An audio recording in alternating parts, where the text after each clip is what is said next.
Good afternoon, everybody. Welcome.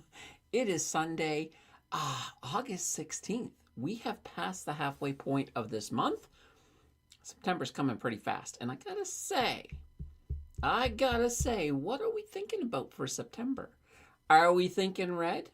Are we thinking volatile? We're going to talk about that. That's going to kind of be an underlying theme today. We're not going to have a monologue because it's a weekend. But yeah, we're going to certainly talk about that. So we're going to jump into the chat right away. Let's just get talking. Let's see what's going on. It's been 2 days because, of course, we didn't have a Friday show. The good old Financial Express decided to take a break, and that's perfectly fine. It was weird. It was very weird Friday afternoon when it's like, this is what I should be doing. I should be writing a monologue. And then I'm like, oh no. I don't have a show today. Wow, what's going on? Speaking of that Financial Express, though, it's back on the track. So if we want a show tomorrow, by the end of today's stream, we've got lots of time.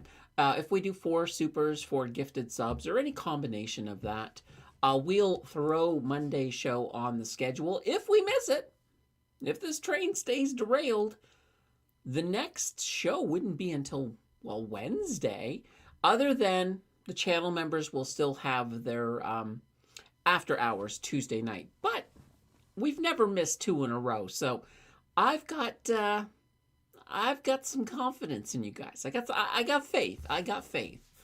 All right. Yeah, like I said, let's hit the chat. I want to get right into it. Right off the top, Prairie Inn, a good afternoon and happy Sunday, Mountain Finance community. I hope everyone is having a great weekend. Yeah, I'm hoping so too. Did I do anything fun on the weekend? Not really. Mostly chilled. Actually, Jill did my laundry. I was planning to do my laundry yesterday, so Saturday. And then Jill, while I was editing some stuff on Friday, yeah, Jill went and did it, and I was just like, "What? My laundry's done." So, yeah, I had a pretty chill weekend. Stan is in the house with a hello all. Ian says, "Hey, was there no Friday show?" There was not. It was one of those rare days where the Financial Express fell off the charts. Now, I don't think it's going to fall off the charts today because look at this. We've already got Paul in with a $1 super sticker. And that's our Monopoly goat in here just playing along. I actually did watch a video on the weekend about Monopoly.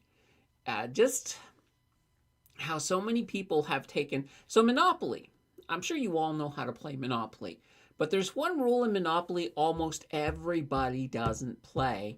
And it's a very interesting rule. So the rule goes, if you land on a property and you decide, I'm not buying it, well, it instantly goes up for auction. And then basically, highest bidder gets it. You can buy it at less than market value if nobody has any cash on them. Like if everyone's really broke early in the game, and that can happen, you can get some really cheap property that way. Now, the reason that was built into the game was to keep the game from being a very long game. Monopoly is not supposed to be an epically long game.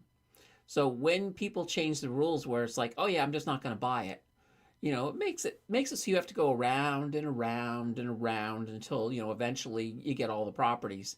But that rule, which is one of the original rules, actually makes the game a lot faster. And because the whole idea is, to get in there, crush your opponents, and get out. It's not a cooperative game. It's not a game that's supposed to take forever. But anyway, with that being said, thank you once again, Paul. All right. Let's see. There we go. First tangent, less than 5 minutes into the stream.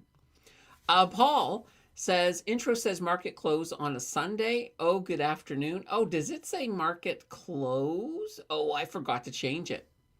Yeah, I've got 2 intros. I have the this week intro and I got the market close intro. So yeah, I forgot. That's on me. That is on me. Yes, we do have the Financial Express running. We are 1/4 of the way there. Jonathan, I watched the first Financial Brew on Friday. It was a nice presentation on emergency funds. Okay. Um, yeah, that's like, oh boy, that's a long time ago. That's like that's actually, that was me, not in a studio. I was filming out of my mom's laundry room. So, you're brave, Jonathan. You're brave. Um, let's see. Ian said had a couple of scotches around the first last night, and or sorry, around the fire last night, and my head hurts today. Getting old is no fun, and you're 44. Um, Ian, I'm gonna break this to you as gently as I can. Um, it just continues to get worse. It doesn't get better. That's at least that's been my experience. It's like, once you start getting the old age aches and pains, they just stick around. Now you can now. I mean you.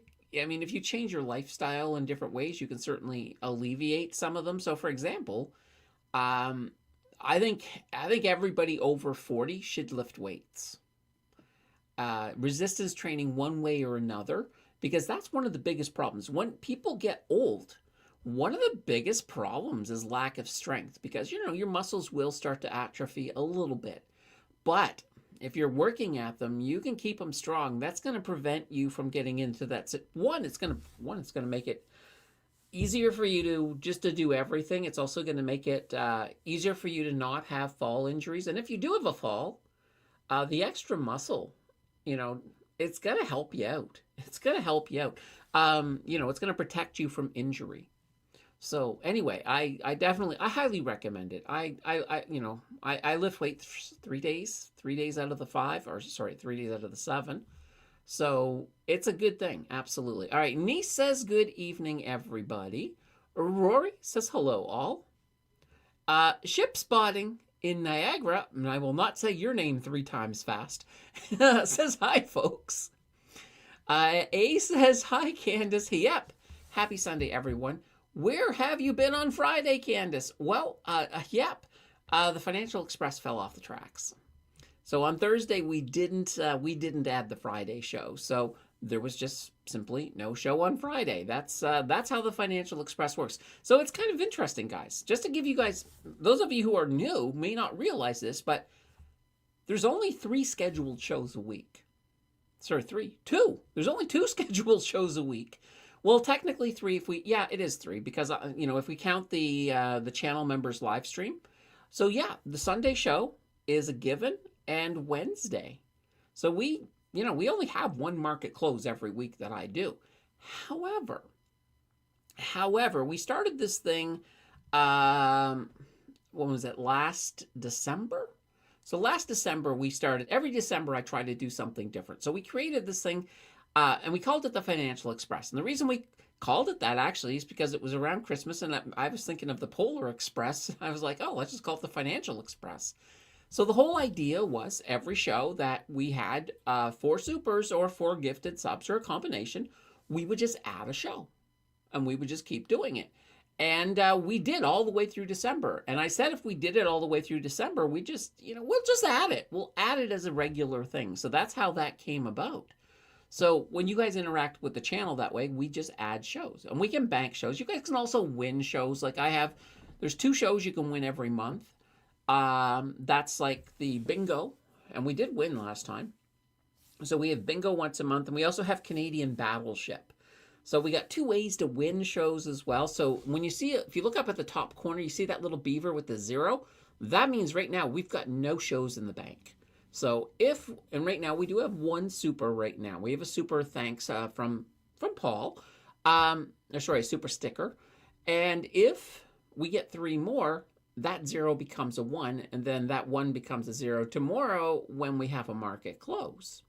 So yeah, it's kind of it's a weird system, but it happened, it evolved, and I'm like, all right, let's go with it. Everybody seems to like it. And it also gives us opportunity to play some of the goats for the goat squad. So I like it. All right, Roku says, happy Sunday, enjoying a $1 McDonald's iced coffee. Nobody gets rich buying full-priced coffee. I guess not. Jonathan says, we got a monologue today. Well, a monologue.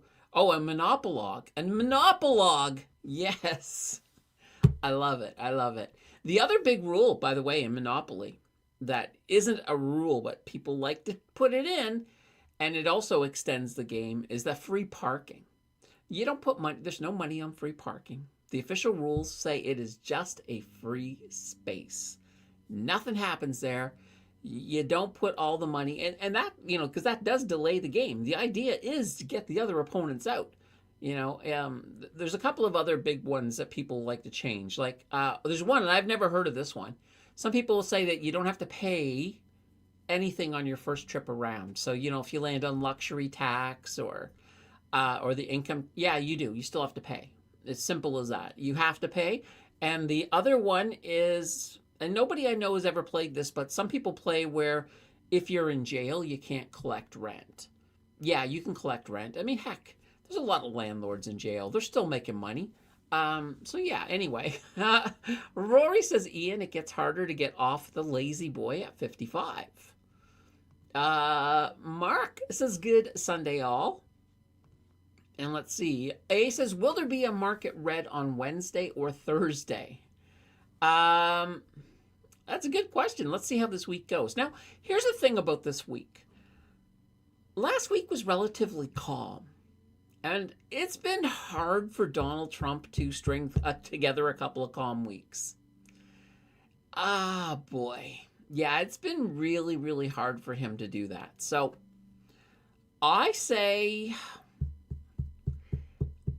he's going to, he hasn't fallen yet on the weekend. Nothing really big, other than, there's been a few things, there's been big things that don't really affect the market so much. Like the whole Carolyn Levitt leaving, the whole half of his staff being put on a decoy plane type thing. So, so far it looks like we could have a green start to the week, but I think there's going to be more uncertainty as we move forward. And keep in mind, we also have the potential for these whole 50% tariffs. I think that's hitting this week, or supposed to hit this week. We'll have to see if he tackles out on those. So I think there's still a few things up in the air that we're going to definitely be watching as we move through the week. And Jonathan says, is there a channel members live stream every week? Technically, yes. Now, I will say basically it's after hours. So after hours is the channel members live stream, but the first one of those each month, so the first Tuesday every month, it's open to everybody. We let everybody come in and just hang out and chill. But yeah, that is a channel member thing. They do get that every single week. Now, normally when it's not everybody, it's really laid back, quite literally.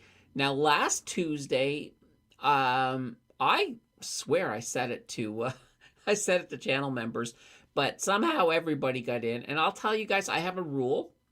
If I'm going to do a channel member live stream and I screw it up and I've opened the doors for everybody, I'm not going to change it back to channel member. I'm not going to throw anybody out who's come in thinking, oh my God, look, it's a bonus live stream. Well, yeah, for you it is a bonus because I made a mistake, and I never evict people. I never, unless you come in here and, if you came in here and started trolling around, well, that's a different story. All right. Paul says, Conway, wait till our months away from 59. Was walking at work on Friday. My knee goes click, and then later in the evening, it starts hurting behind my knee. Hurting on Saturday, phoned in sick. Yikes. Yeah. It happens. This is the thing I've noticed. Have you ever just woken up in the morning and you've either kinked your neck or you've kinked a muscle in your sleep? And you're like, how the hell did I do that? And then, it's like, oh, it hurts for the day, or you can't move it right. That happens. I mean, in all fairness, that happened in my 40s as well. So it's not like it's a new thing. Paul says, hurting less or better today. Astra, hi there, or hi all. Candace, is there a dollar amount that adds a show without four supers. Is there a dollar amount? So are you looking for like a one time, like, somebody comes in and says, yeah, we're just gonna drop this. I mean, there's no technical dollar amount. I suppose maybe we should have one. Yeah, I mean, I don't know. Uh that's it's kind of a funny one, but yeah, I guess maybe we should have like a super or a super thanks or something. Well, I know it's called a super thanks, but I mean a super thanks. So I never really thought about it. I don't know, $20 maybe. That I've done that before. Somebody said, "Hey, if I just give you a super for 20, can you add the show?" And I'm like, "Yeah, sure." So, yeah, that'll work. I mean, just make sure you put in the thing like, "Hey, I'm cutting the line. We're adding a show." There you go. Yeah, something like that. So, yeah, we could certainly do that. All right. Prairie says, "I'll come in with the first QQQ of the stream." Love it. Love it. All right. I'd love to get your take on Max Power Mining Corp. So Max, I love the name. Billionaire investor Eric Sprott holds a 19.5% stake in the company. Oh boy, now that's interesting right there. Eric Sprott. Yeah, he would not be holding that amount if there wasn't some potential here. Let's take a look at this. Let's head over to Max. And take a gander at what we got here. All right, so let's see here. It's not worth a lot. It's kind of penny adjacent. So $2.80. I'm going to pull up. Oh, look at this. Though it has been moving. Like a year ago, this was a full-on penny stock. So we've gone from about 31 cents to $2.80. So that's pretty cool. I like that movement. I want to take a quick look at the back end here. Let's see here. Okay, well, they've got no debt. But they are certainly not yet profitable. But I'm wondering, like you can always explain away. So sometimes we look at this, I see a negative 205.28%. That scares me. No lie about it. That scares me for sure. So I would want to know why. Now, did they have? Because keep in mind, this data is from their last quarterly report. If they, for some reason, let's say they invested in something huge, that could drive their cash flow into the negative. So they may have made a big investment. Now, how would you find that out? There's different ways. You could, obviously, one thing you could do is you could look in the news and see if there's anything in here. So let's see. Ooh, helium. Ooh. Okay, I like the idea there. Okay. Rev. Now, I'm assuming Rev is... okay, let's just take a look here. Homeland Critical Minerals provides corporate. Max announces $10 million strategic investment at $250 per unit from Eric Sprott. Okay, there's your Eric Sprott right there. So Eric Sprott seems to have a lot of faith in Max Power. And let's see. That announces the sale of closing of Arizona lithium asset. Natural hydrogen. Okay. So yeah, I'm just, this is the thing. So, what the heck? So there was some kind of a trading halt and trade resumption down there. So that can sometimes happen with smaller stocks, especially if there's a lot of movement. Now, they have been moving in the right direction. I like that. I like that with them. I don't like, like I said, I really don't like that negative ROI. Let's see. Saskatchewan. Let's see. Natural hydrogen. And I'm just taking a look to see, do they have helium though? Because I saw that one article on helium.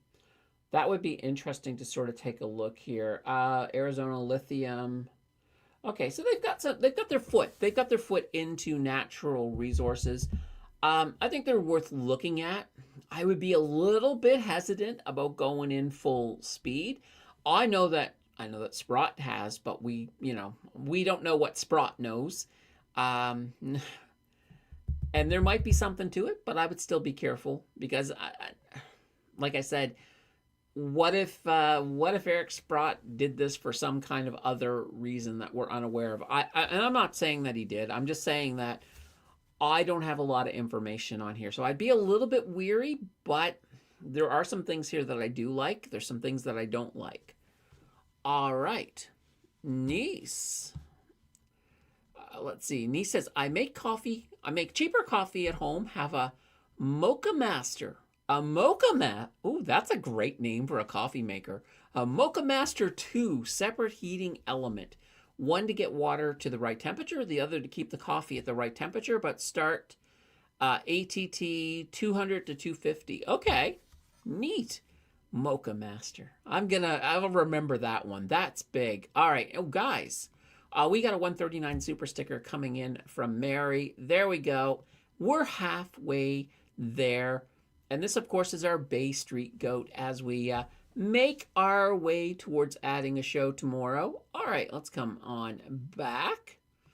Okay, let's see here. Oh, and by the way, guys, just because we had Mary here, Mary is also our official captain of the like button. So if you've not yet hit that like button, today's the day to do it. Just give it a good old hit, and you know, it'll the algorithm will like it. It might push the stream out to more people. All of that fun stuff. All right, Ian says, I was lifting weights and my neck started to hurt. Don't know why. It might have been the way you were lifting them, maybe. You know, that's the whole thing. Like when you're, you know, especially if you're lifting heavier weights. So obviously here's the biggest mistake people make. I'll tell you right now. So let's say, I'm just going to use pounds. Let's say you're using a dumbbell with, let's say you're up to 25 pounds. We'll say you're up to, we'll go high. No, let's go higher. Let's make this more realistic. All right, let's say you're using 30 pounds for your, for whatever set. A lot of people will just come in cold and start to do the 30 pounds. When you start getting to higher weights, you really should do like a set of like a lot lower than 30 pounds just to sort of warm up the muscle before you go to the heavy weight. So just, you know, and that sometimes is one of the ways that people get injured, right? Is that they're coming in with a cold muscle and they're going right to their maximum weight. You definitely want to warm that up a little bit. All right. Rory says bad posture. Sometimes it can be bad posture. Sometimes, like, you know, you're not holding your back straight, or, you know, you're just not doing the movement correctly. All right. And guys, we are halfway there. Tom says super duper. Yes. I like that. That's a good name. You don't hear it that much anymore. But, yeah, I can go with super duper. All right. Ian says, I normally drink coffee black. I started buying sugar-free mocha coffee syrup. It's good. What do you put in coffee? It depends. Like normally, my normal coffee is basically, as you guys know, I like my Maxwell House Instant. I add a little bit of cream and then water. That's it. Now with the iced coffee, which I'm having now, sometimes Jill will throw in some stevia, or sometimes she'll add a little bit of cocoa powder, or and I like this, sometimes she'll add a little bit of nutmeg, sort of give it almost that pumpkin spice type feel to it. It's not exactly pumpkin spice, but yeah. All right, King of Day is in the house with a hi. All happy Sunday. Hey, how are you, King of Day? Did the Utes deep dive get uploaded yet? No, it didn't. So the Friday video, actually the Friday video is not doing super well. I was surprised. That one surprised me. Like there's sometimes I'll put a video up and I'm like, I know this one's not going to do very well. But the Friday video, that was basically sort of a review of the 3 AI ones that I did. So the 3 AIs picking portfolios and, you know, comparing them and see which AI did the best. I really thought that one was going to do okay, but it's actually trending below. It's breaking a streak. It's breaking a streak. So I like to. I have this thing like I give. Well, here I'll show you guys. Why not? Let me grab it. Here we are, right here. All right. So this is the list of videos.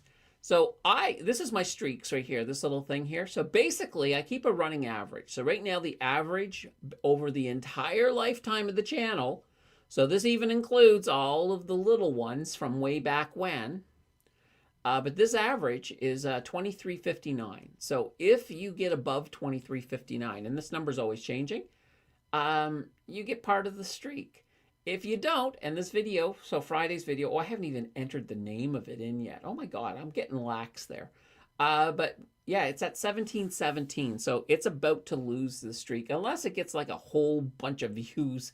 Well, quite literally, it would need to pick up about, I don't know, about almost 600 views over the next couple of days. Otherwise, this streak goes back and we start at 1 again. And I was like, no, I love it when I get on one of these streaks.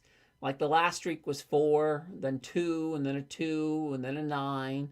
And then you can see the duds. Like here's a dud. Does complexity pay more?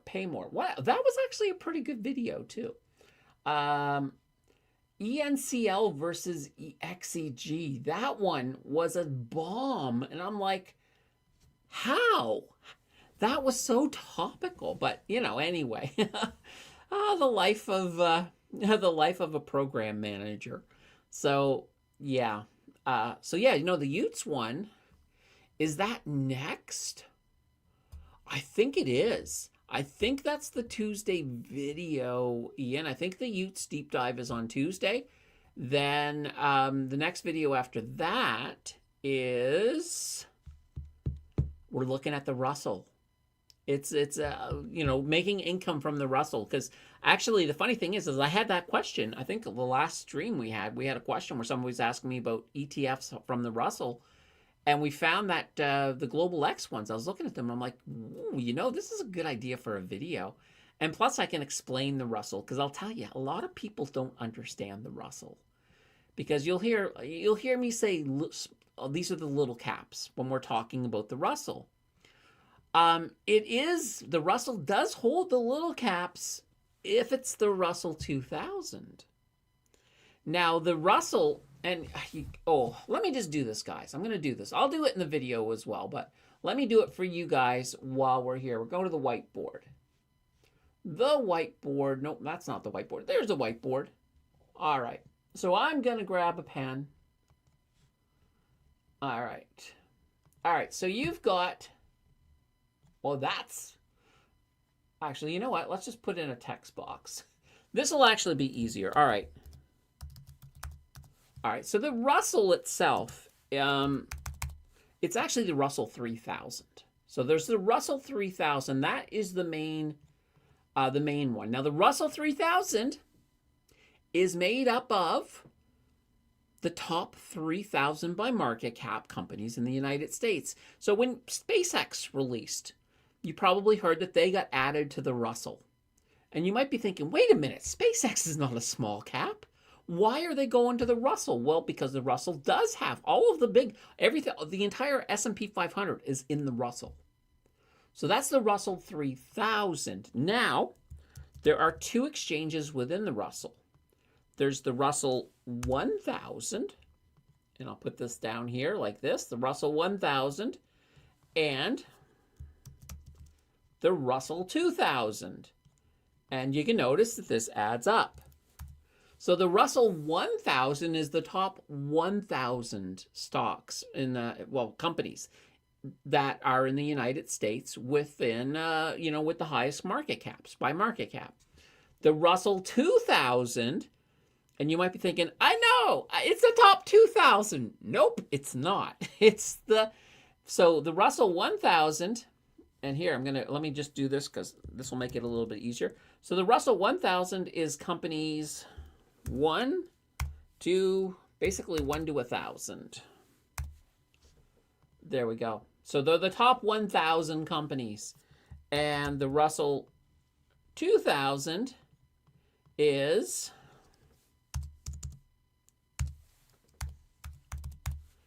the bottom 2,000.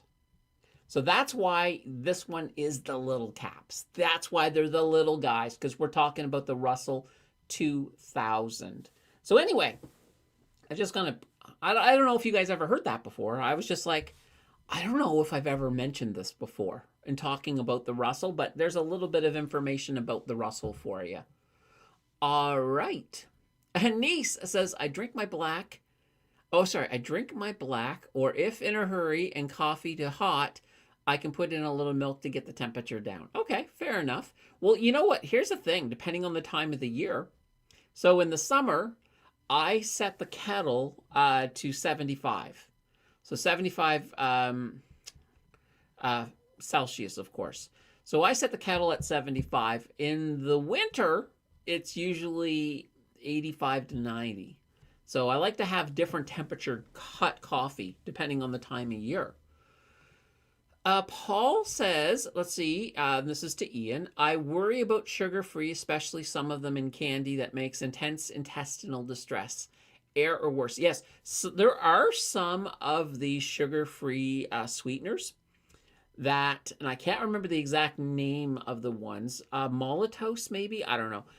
There are some that your gut bacteria love. And those gut bacteria, so they just feast on it and produce a whole bunch of intestinal gas. So there are some ones like that. I think you're okay with stevia. I think you're also okay with, there's another one. Oh my God, my mind is gone completely blank.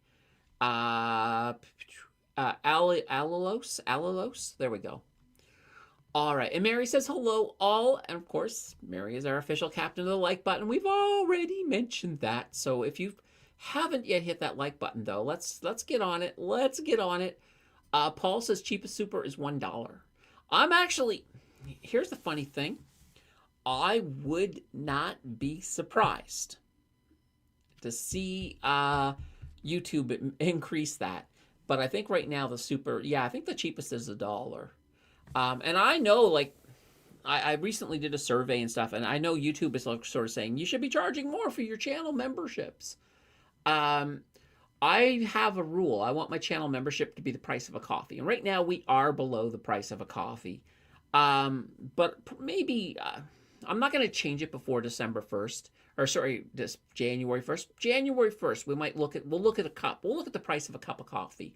We'll see if it needs to change a little bit, but you know, I'm perfectly happy with where it's at right now. Let's see. Niece says, Candace, what was the company you talked about selling, refining nuclear fuel?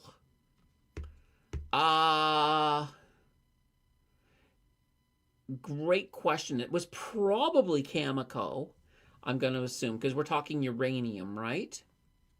Yeah, and see, here's Rory saying Cameco sells nuclear fuel. Fuel, not fool. Oh, yeah. Here's some nuclear fool. Let's see. Max Power just announced that what? All right. Oh, that while drilling for helium, they found pockets of natural hydrogen. Okay. I like that. And I like the fact that they have got some helium in the mix too. That does excite me a lot because we have a huge helium shortage that's growing right now. So that's not, that could be good for this company. And that may be, I don't know how much helium they have, but if they're sitting on a lot of helium, that could be what got Sprott really interested in them. Paul, penny adjacent, sounds like MSTE at 175 on Friday. Oh my gosh, yes. MSTE. And speaking of Bitcoin, we had this downward trend, and it continued. Now, it did make it back up to the top, and it looks like it's breaking. I don't know if it's going to break out or not, but here's where we'd be looking if it full breakout. Right now, I think it's going to probably slide back down, and in fact, if it does, we might even be looking at, moving our border a little bit. So, because we could adjust it once we get more data points. That's the thing. When you are charting, when you're creating a channel, guys, feel free to move things around when you get more, especially when you get more reliable data points. The more data points you have, the more accurate you can put that channel in. All right. Ian says, I will try starting with lower weights. My elbows also hurt. I'm not doing this right. Yeah, you're, A lot of times if your elbow is hurting, it's usually the cartilage. It's like your tendons and cartilage and that are getting stretched a little. So yeah, start with, keep in mind, here's a big thing, is that start with lower weights, work your way up. Don't be in a hurry. Like, you don't need to be the Hulk by the end of the year. You've got lots of time. Just take your time. Your body will tell you. If your body's hurting, then pull it back a little. Pull it back a little. Just, because you don't want to be you shouldn't be in pain. Let's see. Eric Sprott sells on the way up. And let's see. Ian says, I switched to instant. No more wasting coffee in the pot. Yeah, exactly. Tim Hortons or Maxwell House Instant is what I use at home. Okay. I don't know if I've ever tried Tim Hortons, but I will say one thing. So Maxwell House Instant, if you ever buy, if you have a No Frills and they have their no name with the yellow, their coffee, it tastes the same as Maxwell House. So if you're looking for if you're looking to save even a bit more money, the yellow no name, that one, I think, a lot of times they actually will use the same, they will use like what's left over. For example, if Maxwell House has a bunch of coffee left over once after their lineup, that might end up getting diverted towards a no-name brand or something. So sometimes you will get the same quality, but that one there, I did discover it because they were out of Maxwell House once, and I ended up buying the yellow one, the no frills one. I'm like, well, let's get this. It's cheap. It'll hold me over at least for a few days. And I tried it. I'm like, oh my God, this tastes exactly like Maxwell House. So yeah. Yep. Can you try to put condensed milk, ideally the Vinamilk brand from Asian grocery store? It is the main ingredient for Vietnamese coffee. I've never tried Vietnamese coffee. Now, I tried a coffee once. It was the most, oh my God, it was very potent. What type of, I'm trying to think of the country. I don't know if it was, it might have been Iranian coffee. It was either, I think it might have been, because it was a Middle Eastern family. And they were like, have you ever tried it? And I'm like, no. So they said, let us make you our coffee. I was like, oh, okay, sure. And it was like, I was just like, my God. I think it would have pulled the lining off of my intestines. It was really strong. All right, Rory says, I'm building up my healthcare holdings with HHL. Not a huge position, just a compliment for the big boys. Okay, fair enough. Sounds like Ian needs to build up his healthcare position. Tony is in the house. Good afternoon. How are you, Candace? I'm doing fine. It's a good Sunday. So far, so good. All right. Jonathan says, interesting. I only hear about the Russell 2000. Yeah. A lot of people hear about the Russell 2000 and they sort of not really, they don't understand the whole thing. Or if you're somebody who does know about the Russell 2000 and somebody mentions the Russell 1000, then you might be thinking, oh, little cap. But no, at that point, no, it's not little cap. That's where, like, NVIDIA is going to be in the Russell 1000, for example. Yeah, guys, we are halfway to adding a show for tomorrow. Scott says, good afternoon. Hey, Scott. And Lisa says, hi, everyone. Hey, Lisa. And spin. Oh, I can spin. All right, let's go big screen for this. All right, let me get to, whoops. All right, I got to scroll down to the coin. So we're spinning for entries. And, uh-oh, I accidentally hit it. Sorry. Like, quite literally, I was getting to the coin and I somehow hit it. It started spinning right away. I think you just caught the end. 159 entries today. I forgot to spin it yesterday. I forgot to spin it Friday.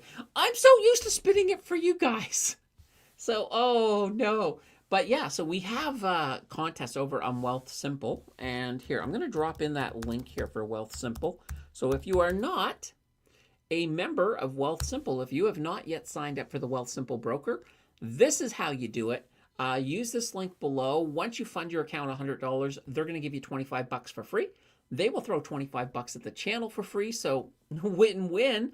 They're a really easy broker to use. I call them the most I'd say the most new investor friendly platform, and they're also commission free. So I like them. They're easy to use. And quite literally now that you can become a millionaire. The reason is that they've got their monthly millionaire contest. I don't know how long it's going.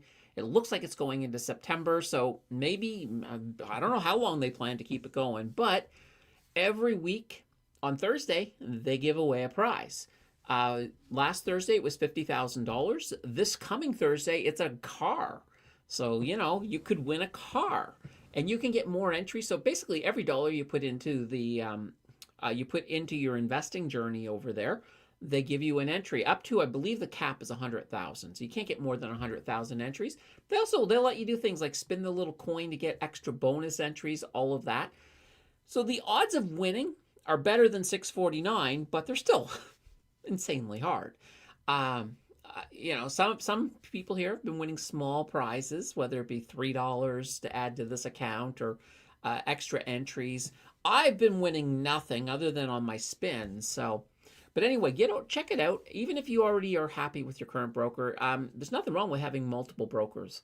I've got multiple brokers, and sometimes I use them for different things. So, nothing wrong with that at all. Okay, Anise says, America have a lot of stuff in their food that is forbidden in the EU. So I don't know if CA is the same as America. I'd say we're somewhere in between. Like I'm pretty sure that there is some stuff that we have banned from our food that the US has, but I would say not a lot. And part of the reason is that we get a lot of food imported, from the United States. So there's a lot of movement back and forth across that border. Maybe not as much today as there used to be, but there is definitely differences for sure. Okay. Tom said just got 204. Nice. Ian says, this stuff is sweetened with sucralose. Haven't had any negative effects. I think sucralose, I don't think that's the one. That's not the one that causes the, oh gosh, you know what? It's time for Candace Google stuff.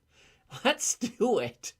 I'm going to ask the question. I'm going to ask a question that, whoa, no, I don't want that. Let's do this. All right, I'm going to ask a question that is kind of silly, but let's find out.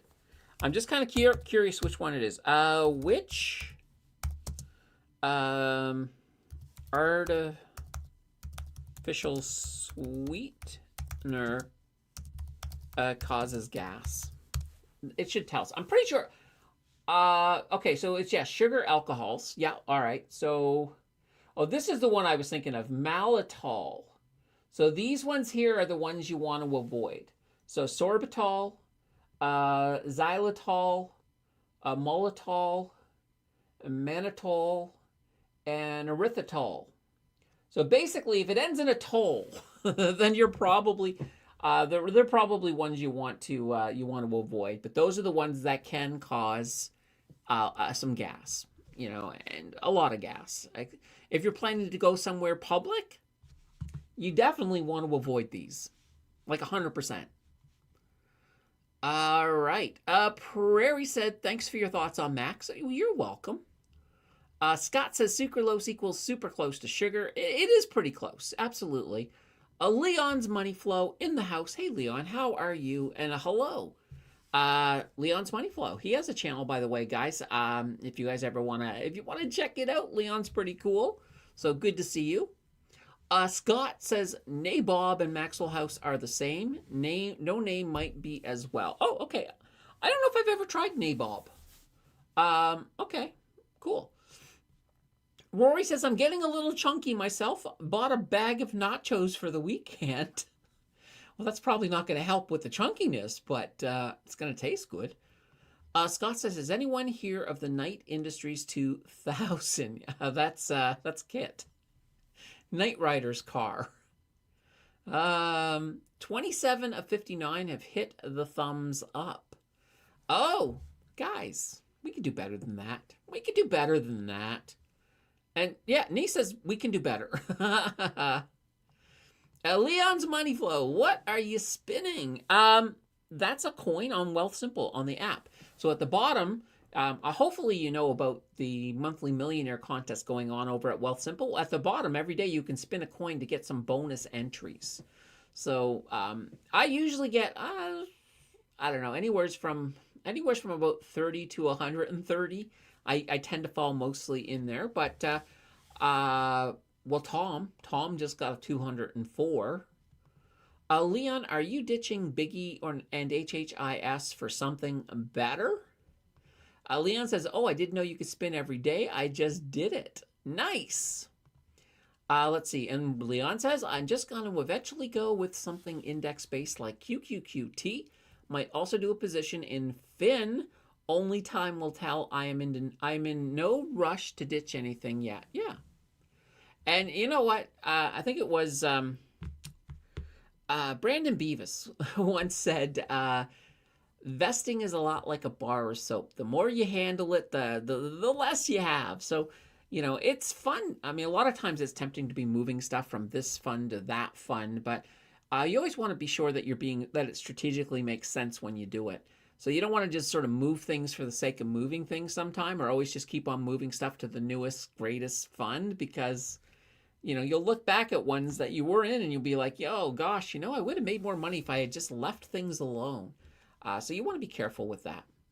JM, food coloring is the problem and Canada watches it.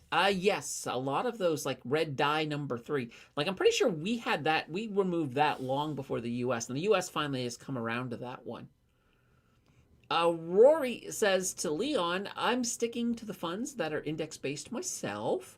Scott says I should have put 2,000 like the Russell. There we go. Prairie. Aspartame was discovered in 1965 by a chemist who was working on an anti-ulcer drug when he accidentally licked his finger and discovered it was sweet. I heard a different version, Prairie.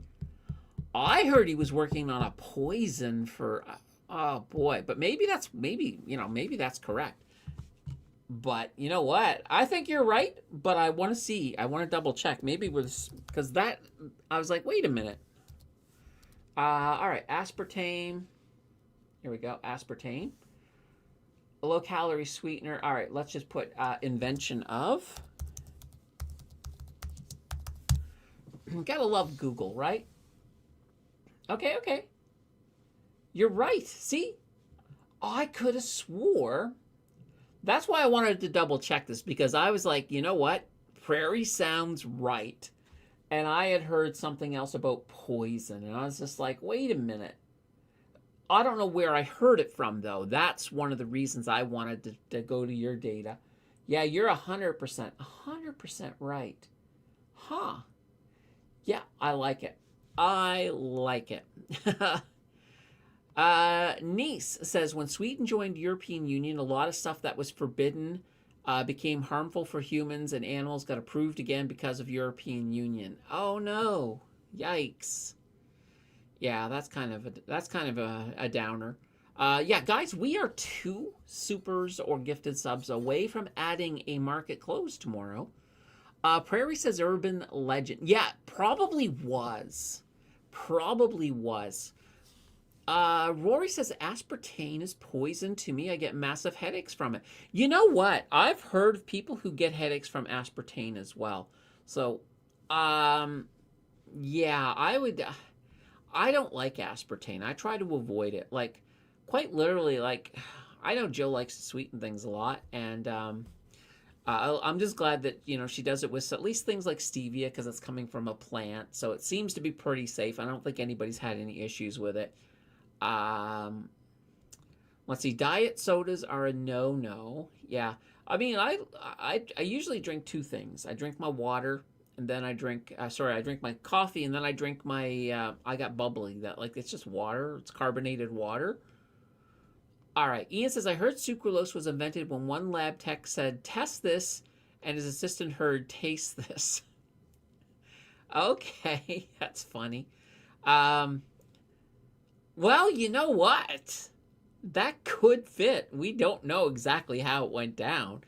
Like, how do you accidentally taste a chemical you're working on? That usually is a bad thing to have happen. So, yeah, maybe. I don't know. Holy cow. Okay, that coffee is really good. I'm certainly enjoying it, that's for sure. All right, yeah, so there's aspartame. Oh, all right. Now, I did want to, let me pull this back out. Oops, come on, guys. Where are we? There we go. Let's pull it back out. Obviously, we got oil coming up today. Now, Friday, actually, oil on Friday was up. Um, so what are we looking at tomorrow? It really, I have a feeling, I'm going to put this out there. This is a different one. Lately, oil's been moving because of, people's overall sentiment on, what's going on in the Strait of Hormuz. Here's the reality, and I've been talking with this for a while. The reality is, we're running out of oil. The strategic oil reserves, every country that has them, are looking at a lot of problems. They're looking at them coming down to close to empty. I think the last time I heard the United States only had like 220 million barrels left in theirs.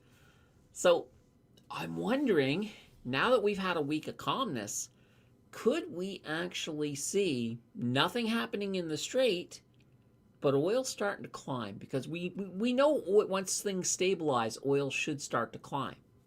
So maybe oil's going to climb nonetheless this week.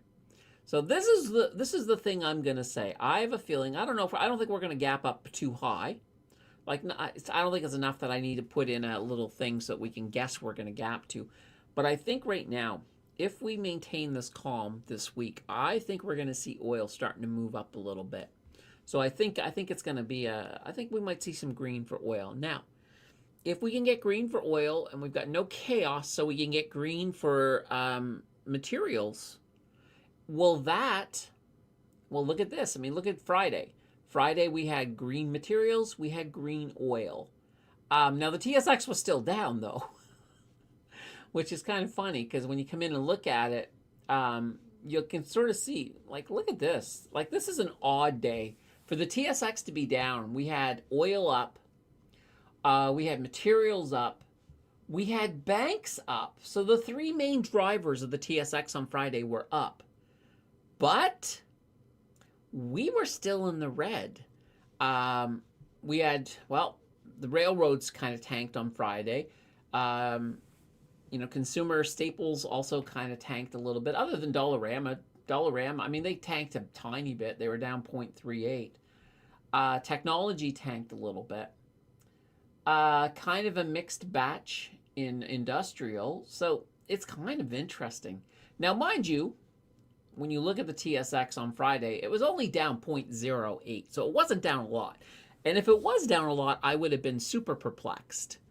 But interestingly enough, consumer staples and a few of the others were just enough to drag that down. So that's kind of interesting. So yeah, I'm thinking, now let's take a look at catalysts, guys. Let's see if we get any catalysts coming up this week as well. Because that's always, to me, that's always another important thing. All right, let's go to Canada first. All right, we're going to bring this up. All right, here we go. So Monday we get CPI. Look at that. So tomorrow we will have CPI. Last month we were sitting at about 2.8%. Forecasters are thinking we're going up. So I'm looking here. The forecasters are thinking we're going up to 2.9. I would like to see it hold at 2.8. I would be really, really happy if it held at 2.8. All right, so that's Monday. All right, Thursday we got PPI, so that's kind of like your wholesale inflation idea. And we got some retail sales coming out as well this week. So that's coming out there on Friday, the 21st. So yeah, I don't think any of this is going to be huge, at least on the Canadian side. Let's see what's happening on the U.S. side, though. I think that's where we're going to see, if we're going to see any fireworks, it'll certainly happen over there. Okay, here we go. We got to get to reports.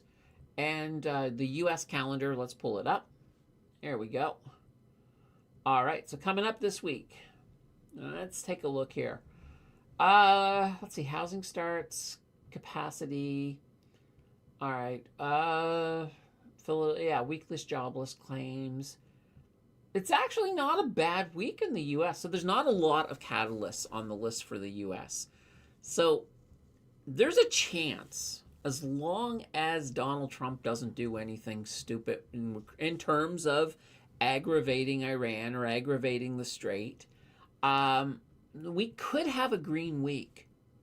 We could have a green week. So that's going to be interesting. And I do want to talk a little bit too, and we will hear in just a minute. Let me get caught up first. I want to talk a little bit about September. All right. Nice says statistics for actively managed funds show that it's better to choose index funds. Yeah, index funds are good. I mean, they're, when you're looking at an index fund, you're pegging it directly to the index. So you're basically trying to replicate that index. Those tend to be pretty good. And depending on what your overall goals are, and this is where it does pull in, depending on your goals, that can be a big, big factor. So if your goals is long-term growth, index funds are great because they also tend to be low fee. So even things like VFV, XEI, those type of funds, they can all be pretty good. Let's see. Then they hired guinea pigs. You only hear of successful discoveries found by accidentally licking something that you shouldn't. Yes, the ones that go horribly wrong, you probably don't hear about it. What can I say? All right, and we got a super sticker coming in here from Sky139. Thank you very much, Sky. And that is a Space Goat and Astro Beaver up there playing Frisbee on the moon. What can I say? That puts us one away from adding a market close tomorrow. It's that easy, guys. It's that easy. All right. Let's see. Ian says, I went to the wiki page for sucralose. The misheard instruction story is on there. Oh, really? That's hilarious. That's hilarious. That's actually funny. I mean, if I was a chemist working in a lab and somebody said, taste that, I would double check. I would double check. I'm not going to just taste some white powder. All right. Niece says, I volunteer one of my ex for being a guinea pig. Criminal B, 13 years of phone terrorism. Uh-oh. Catalysts. Oh, as in a catalyst. I get it. It's not funny, but I do get it. It was nice, though. I like the craftiness in there. All right, Prairie says, my portfolio is still down 3% on the month. Looking forward to a turnaround. Okay. Interesting. All right, September. I know we've talked a lot about September already. Traditionally, September does tend to be a red month. Now, statistically, we've had more red months in September than any other month in the year. You do have to take that with a grain of salt because we have also had a lot of really big crashes that have happened in September. So, for instance, the housing crisis in 2008, that happened in September. Another big one was 9/11, and that's a different type of crash, but it happened in September as well, and it certainly impacted the market. So there have been some big ones that may be skewing that data down a little. I think if you remove those two events, though, you still statistically have a little bit less, a little bit still red, but it's not as bad as it looks, I think, once you remove some of the outliers. But nonetheless, that's going to be the interesting thing. Now, the other thing we have going for us, okay, so traditionally we have a red month, traditionally. We've been watching this wave of volatility that I think is going to stick with us all the way up to the midterms. So we got a wave of volatility. We got a traditionally red month. That makes me think we could be all over the board in September. We could be up and down and up and down. However,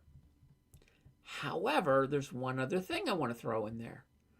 This is a year where nothing has behaved the way you might expect. We've had a lot of strangeness in the markets. We've had the markets soaring when they should be crashing. We've had the markets crashing when they should be soaring. So with all of that in there, I kind of think nobody's going to be able to predict what September's going to do. But if I had a best guess, I'm gonna stick with a red month, slightly red, not big time red. I think we might actually start it off green.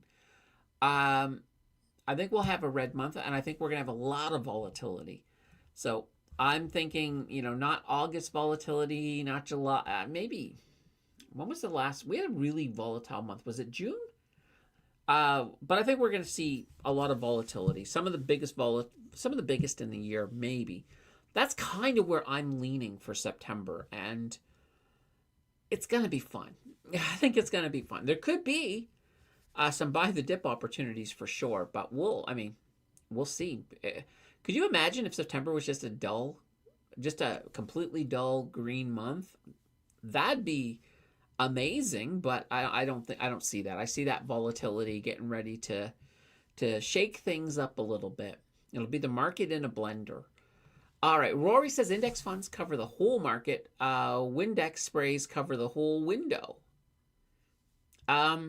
Yeah, or mirror. You can use Windex on a mirror. Actually, you can use Windex on a lot of things. There's a lot of things that are not windows or mirrors that you can use Windex on. Because like there's I think Windex, doesn't Windex contain some vinegar in it? Vinegar is pretty good at cleaning stuff. Was August 19th discussed? I was late. So August 19th. I think that's the date for the new tariffs, I believe. So we haven't said a lot about it. Right now, there's still time for Trump to tackle. I'm happy the fact that it looks like the government's not going to just concede. And that was one of the things I was talking about last week. I'd rather get stuck with the 50% tariffs than to get a bad deal. So, I would be prepared for that. Now, I know that the U.S. has been warning Canada. They've been saying, whatever you do, if this happens, don't you dare retaliate. I think we'll retaliate. I have no problem with that. And in a way, we have been retaliating in a way that I don't think the U.S. views it as retaliation yet, but I think they're going to figure out that that we've retaliated a lot, and that is by diversifying our trade away from the United States. Sending our shipments overseas, Europe, Asia, and the more we do that, and the more we diversify away from them, well, even when this is over and we do have a trade deal someday, they're going to look back and say, there's a lot of that product that should be coming to us that we're going to have to source from elsewhere because Canada can't give it all to us because they're giving it to Europe and they're giving it to Asia. So, yeah, it's going to be interesting. All right. Yes, guys, we are one away from adding a show tomorrow. Windex sounds like it should remove the glass. Yeah. Glass or gas? What happened with the supposed bug SpaceX sell-off? I don't know about that. I don't know about the bug, but one of the things that was one of the big sell-offs that we were supposed to see is as a lot of the locked-in shares, as we got the first earnings report from SpaceX.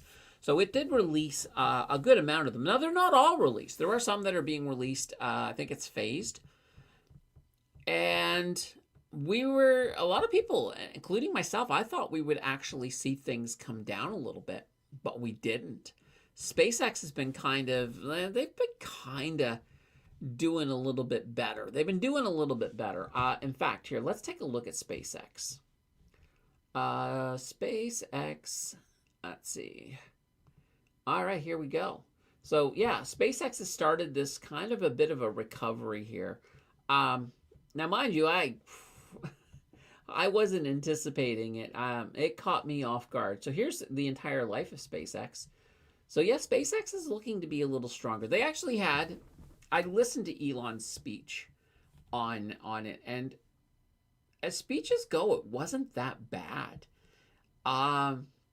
He was sort of talking a lot about some of the things that we're going to be doing in space, and they actually sounded kind of reasonable.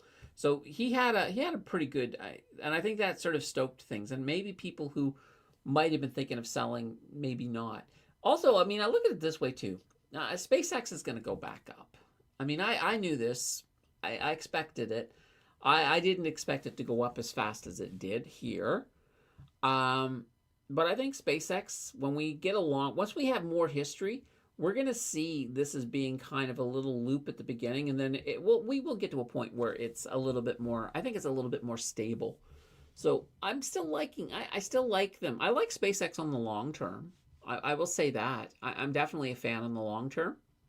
Scott says we should get Howie Mandel involved in negotiations. Deal or no deal? Yeah. Oh boy.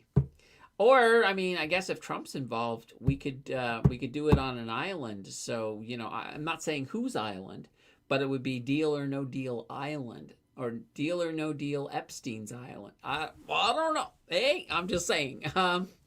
Yikes. All right, Tony says don't say that. The U.S. is going to tariff our foreign investments. Yeah. I mean, the problem is it feels like Trump will not give us a situation where Canada can win. So I'm seeing almost a no-win type scenario. It's sort of like what is it? The Corby that stupid one there that Kirk cheated on. Kobe Marash or Kobe Maru, I don't know. Anyway, I almost feel like we're in a no-win scenario with him. And so I'm kind of like, instead of rolling over and giving him a really good deal that screws Canada, we should almost do, like I heard Iran saying the other day, that they're thinking about not opening the Strait of Hormuz and not ending the war until Trump's gone.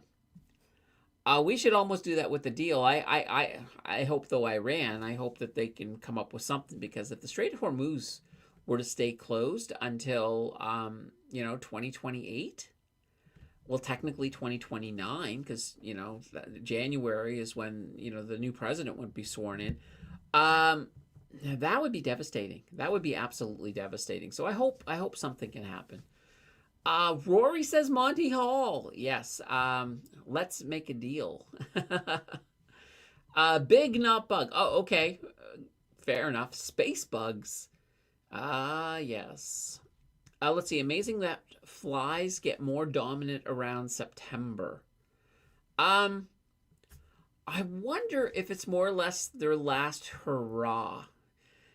As they're sort of, getting things done before they disappear. All right. Scott says, how much did SpaceX charge you to fly the goat and beaver to the moon? It was free. It was free. I got a deal. It's like, yeah, no, I don't get a deal. I'm just like, I don't know if I could make a deal with Elon, but yeah, it was free. Scott says Survivor Epstein Island. Oh boy, I'm not gonna read the whole thing there, Scott. I think, yeah. Oh boy, that's not reality TV. All right, I will though. Oh, guys, let's pull this up here. Mary is back in with another super sticker. So guys, that is number 4, and the math is now saying that we got a show tomorrow. So we will be back for a market close tomorrow. Awesome. Let me turn off the Financial Express, the Nightbot. All right, the Nightbot is turned off. All right, perfect. Thank you very much, Mary, once again. All right, Kobayashi Maru. There we go, Kobayashi. That's the one. I knew somebody would get it. Grocket to the moon. Isn't that like one of the crooner songs, like Take Me to the Moon? But in this case here, it's Grocket. Yeah. Oh, a grok. Oh, that, like a rocket. Okay, never mind. All right, I went to a different place. Rocket to the moon. Yeah. Oh well. Elon at one point said he did plan to put a literal Doge on the literal moon. If you guys remember, that caused Doge to explode back in the day. Now it turned out it was a probe called Doge that he wanted to put on the moon, but I don't know if did Doge ever make it to the moon? I don't think it did. Let's, you know what? Let's do it. I'm kind of curious, like, all right. Did Elon's Doge actually make it to the moon? I don't think it did. I'm pretty sure. All right, no. Okay, it was delayed. All right. So there we go. Uh, let's see. And it is scheduled for launch though. Okay, okay. But when is it going to launch? Current timeline. Later in 2026. So okay, apparently this year Elon's going to put a Doge on the moon. Okay, there we go. Uh, Scott says, sorry, my chats are punishing today. Are they at least working, Scott? You were having some issues the other day. So hopefully they're working for you. Brian's in the house with a good afternoon, everyone. Hey, Brian, how are you doing? Let me guess, working hard this weekend? You work a lot on the weekend, Brian.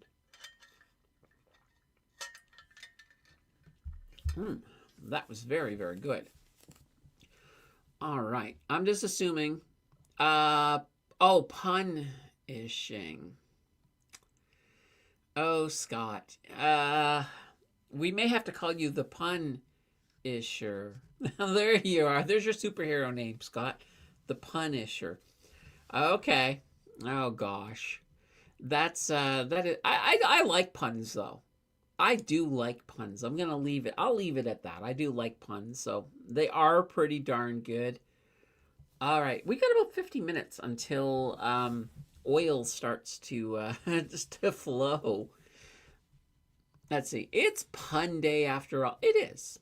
It's yeah. I mean, Sunday, fun day, pun day. Sure, why not? I'm okay with it all. Um, yeah, yeah. Oh, interestingly enough, here, guys. Let me pull up the calendar here for a second, just to give you guys a heads up here. So, we still have 2 weeks, and then 3. So right here, September 6th. September 6th, we will not have a this week. I take off Labor Day. Labor Day weekend. Last year I did it, so it's gonna be a new yearly thing. Labor Day weekend will be the one weekend I shut down the chat.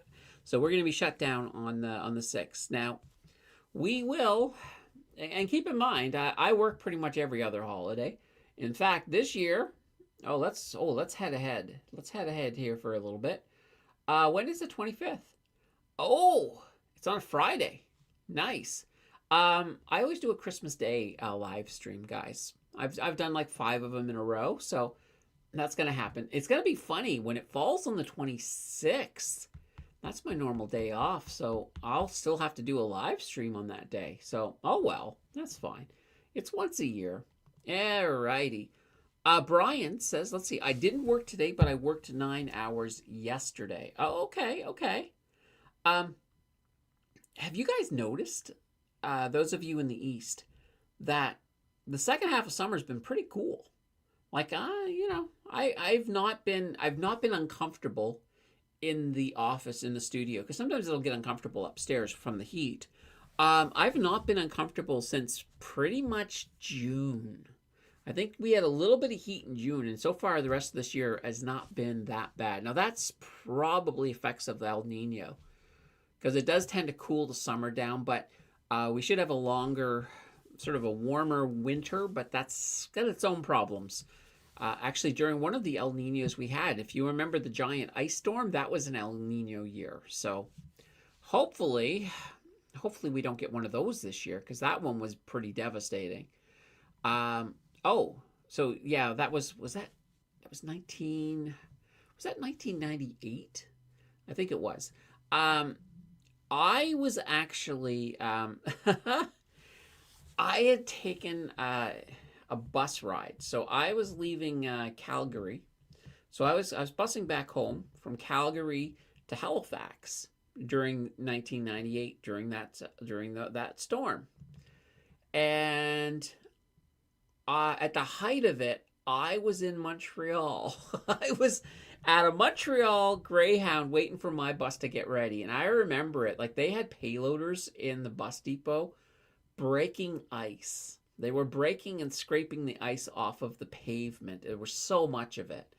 But amazingly enough, my next bus continued. We drove, but I mean, a lot of the time as we were driving, oh my God, the amount of I can't even believe that Greyhound stayed on the road through that thing. But you know, it was amazing. It was definitely a once in a lifetime event, and that's where I wanted to stay. Once in a lifetime.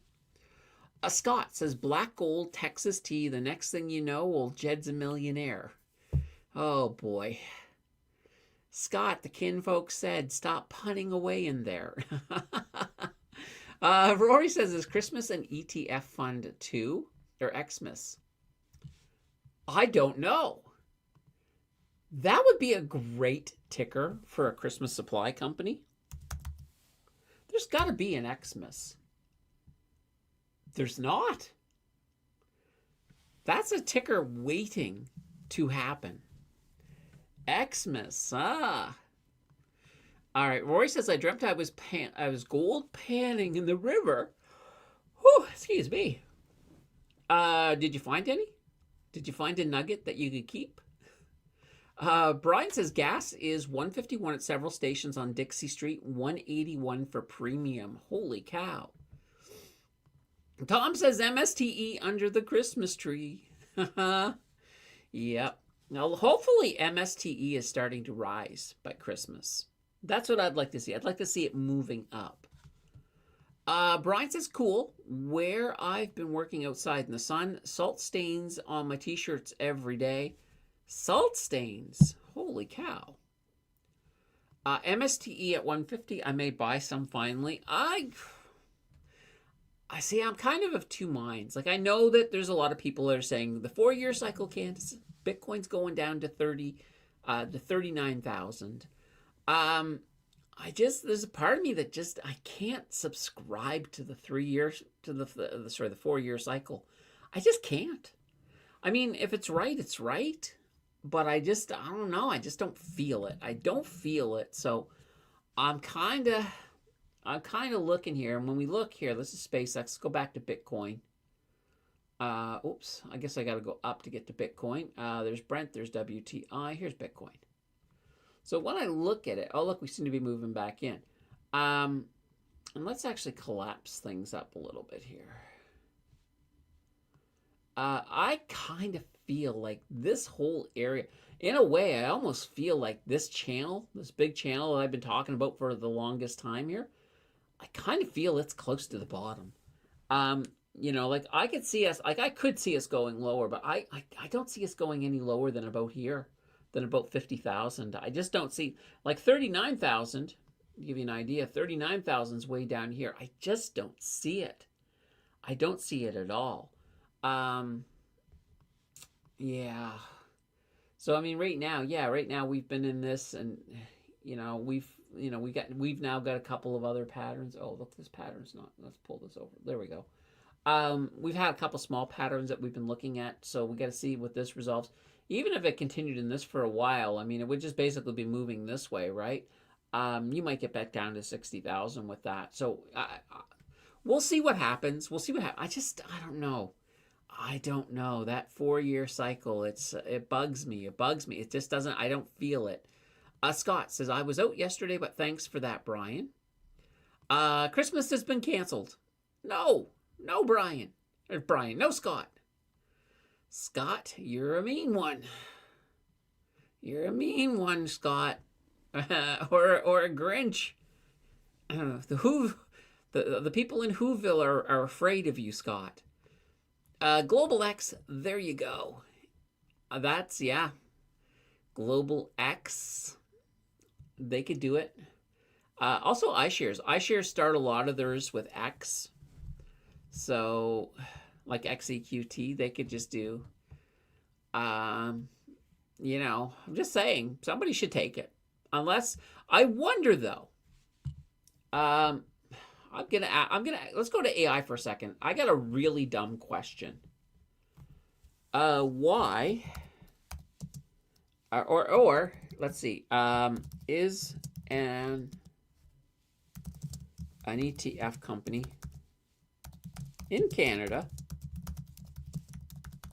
allowed to use the ticker Xmas. I'm just curious. Maybe there's a rule against it. I'm totally unaware of it. Okay, you know, they are allowed to use it. All right. So they are generally allowed to use the symbol provided the four-letter combination is currently unassigned and available on the listing exchange. All right, okay. All right, so apparently, yeah. Okay, interesting. I'm just surprised that nobody's taken it. Scott says stockings are stuffed with stalks. There we go. Boss Plumber's in the house with an afternoon. Hey, boss, how are you? Scott says Grinchmas. Oh, boy. Well, you know what I like to call it? I like to call it Candacemas. I'm just saying. It might catch on. You never know. Now, Scott says, I have a standing buy order for MSTE for 160. Okay. Well, you never know. I mean, honestly, it doesn't hurt to put in orders. Like, even if you think it's unreasonably low, it doesn't hurt to put it in. Just as long as you have, your expectations are that if it happens, great. If it doesn't, no skin off my back type thing. It doesn't hurt because I've done that before. And sometimes I have caught some lows that I'm like, how the hell did I catch that low? It was only because I had a limit order and it just happened to wick down to it. Now, sometimes it might wick down and it may not give you your whole order. Like, if you were looking for MSTE at 160 and it wicked to 160 very briefly, and let's say you were looking for 1,000 units, maybe you get 250. But still, it's 250 at 160, so that's not too bad. Rory says, put Santa Claus on the headstone and show it to the kids. Christmas is dead. Rory, holy cow. Somebody is due to have 3 ghosts visit them. Or, a ghost and 3 spirits are due to visit Rory this year. Will each be 15.5 twice per month or 0.0775? It's going to get cut in half, so it's going to be 7.75 cents each time. So in a nutshell, you're still getting the exact same as you were getting before, but it's being cut in half, so you're getting half of it at the beginning of the month, half of it later in the month. So yeah, it is staying the same for now. Not to say that it won't ever change. Rory says, I'm going to get hate mail now. Well, nobody knows your email address, Rory. Scott says, have you not seen the Santa Claus, Rory? There we go. Oops, 0.0775. Yeah, absolutely, TT3. Scrooged is a good one, Scott. Yeah. Actually, my favorite Christmas Carol movie it was made for TV. I don't know. Was it for Lifetime? I think the Lifetime channel. You can find it on YouTube. It's Patrick Stewart did one where he was Scrooge, and I just like it. I like it. So that's my favorite one. Scott says only second to Die Hard. There we go. Die Hard, a big Christmas movie. Brian says, I have a Christmas red baseball cap that says, bah humbug. I can't wear it because people would think I support the mega Grinch down south. Oh, no. You'll have to get a Santa hat. And I don't know how this has just turned into a Christmas stream, but hey, let's go with it. 3 spirits visited me last Christmas, Scott, gin, and rum. Oh, boy. Oh, Scott. It's amusing. Scott, you need a zinger today. You need a zinger. We haven't had a zinger yet. Rory, Bill Murray, funny guy. Groundhog Day is another one. Yeah. So, okay. So, yeah, Bill Murray's got a Christmas one. He's got a Groundhog one. He needs to start making some more movies, guys. We need some other holidays. All right. Well, Ghostbusters, we could almost call that a Halloween one because it's, ghosts. So we could give him that holiday, but maybe we need an Easter one. Bill Murray, it's time to put on a pair of bunny ears and do some hopping. I'm just saying, if you're watching, Bill, I know you're not, but if you were, or if somebody knows Bill Murray, let him know to go do an Easter movie, because then we could have the full gambit. That would be the legacy that you want to leave behind when your days are done, Bill. An Easter movie. All right. Stripes, John Candy. That was a good movie. Any of you who haven't seen Stripes, Stripes was a good movie. I mean, it was John Candy, Bill Murray, of course. I think Eugene Levy was in it as well, and Harold Ramis was in it as well. So was Dan Aykroyd in Stripes? I don't think Dan Aykroyd was in Stripes, but anyway, Stripes was really, really good. Let's see. Arbor Day doesn't lend itself well to comedy. Okay, well, we can't hit every holiday. Like, there's like, well, what else? Like, I don't think we have any St. Patrick's Day's movies. Or, oh boy, what's another holiday? National Pizza Day. I don't think there's a movie about that. So I'm not sure. There could be a whole bunch. What can I say?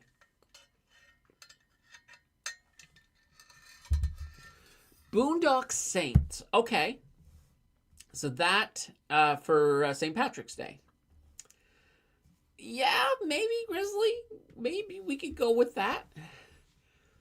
Brian, let's see. My sister probably has her Christmas shopping done already. She shops early, to say the least. Our Christmas bunch will be late in October. Our family gets together to May live up north. Well, I do have my Lego Christmas tree behind me, by the way. I think you can see it.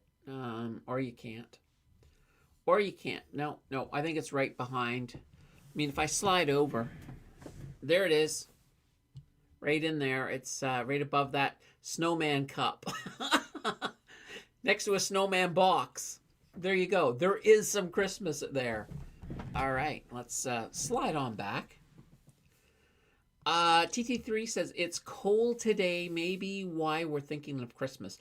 I don't know how we got into Christmas. I don't know how. Oh, well, probably because I mentioned I do a Christmas Day stream, and maybe that set us up for it. I'm not sure. Grizzly, everybody is Irish on St. Patrick's Day. There you go. Absolutely. Scott says the leprechaun for St. Patrick's Day. Yes. Leprechauns. Gotta love leprechauns. Rory, November is coming, so I'm getting a head start in World War I and World War II history documentaries. Oh, interesting. Yeah. That's a thing. They are actually really interesting. I never think about watching them, but they're really interesting. The few times I do. I did watch something. I watched a YouTube video the other day about some of the mistakes that were made in World War II that we're making again today. Basically, the gist of the video was that so when Germany in World War II started taking some of the initial territory, there was really no consequence. More or less, they got hit with people just saying, no, you can't do it. They got hit with angry letters. So when they took the Rhineland, there wasn't much of a protest. Even Poland, there wasn't that much. So they kind of realized that they could get away with quite a bit before.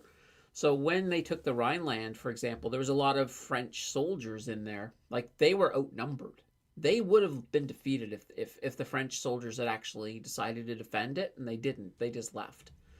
And Germany ended up getting it. So there was a lot of really interesting stuff. And they were kind of the argument, I think the video I was watching is that it's kind of like, Russia's getting away with getting into Ukraine and, nobody's really doing a lot. Well, we are doing more. I mean, we're giving Ukraine a lot of weapons and stuff, but, they're just drawing a whole bunch of parallels that, if we don't just, surprise everybody. All right, let's see here. Okay, Christmas stock ticker. There isn't. We looked. A mass tangent, an X mass tangent. I can't say hit L or. Oh, okay. I know who you're saying. I don't know if you can or not. Oh, if you tried to say it in the chat. Yeah, that might be one that they won't let you say. That's why I kind of just didn't use the leader's name. I just sort of talked Germany type thing. But Brian says, just say Trump, Rory. There we go. Yeah, just as bad. YouTube blocks him better than the Maginot line did. Maybe. Let's see. Should. LOL. Didn't you do surprise live streams every day 1 December? That was fun, but I could never watch it live. Yes, there was one day that I did surprise live stream. They were vertical streams. So I was playing with the vertical streaming. And yeah, we did it for December. That was like not last year, but the year before. And yeah, we did that. And they were all like, I don't know. They were like 30-minute streams or something. So yeah, I have no idea what I'm going to do this year yet. I haven't even put my mind to it. TT3, my family was building the Maginot line. Scott says, we'll call him Mean Mustache Man. Or we could call him the evil version of that guy. Oh my God.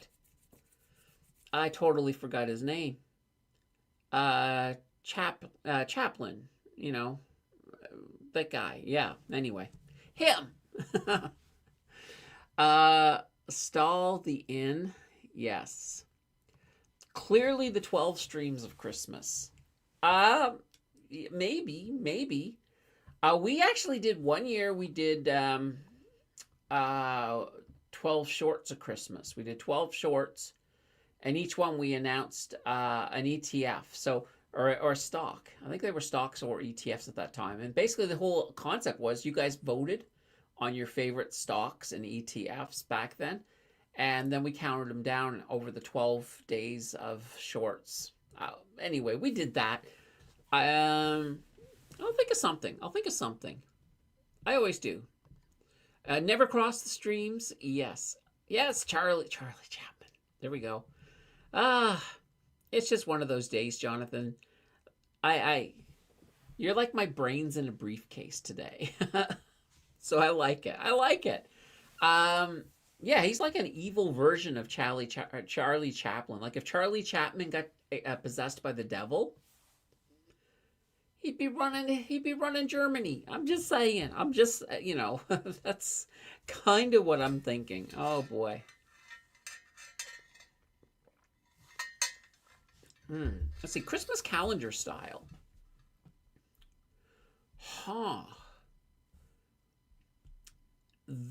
So like an advent calendar, and then we could put something under each.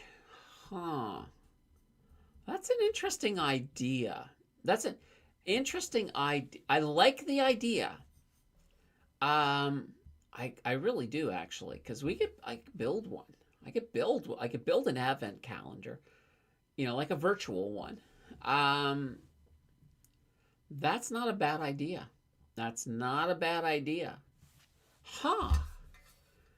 don't want to finalize an idea this soon, but I gotta say, that's a contender. Scott says, a famous dictators of history. No. Dear God, Scott, no.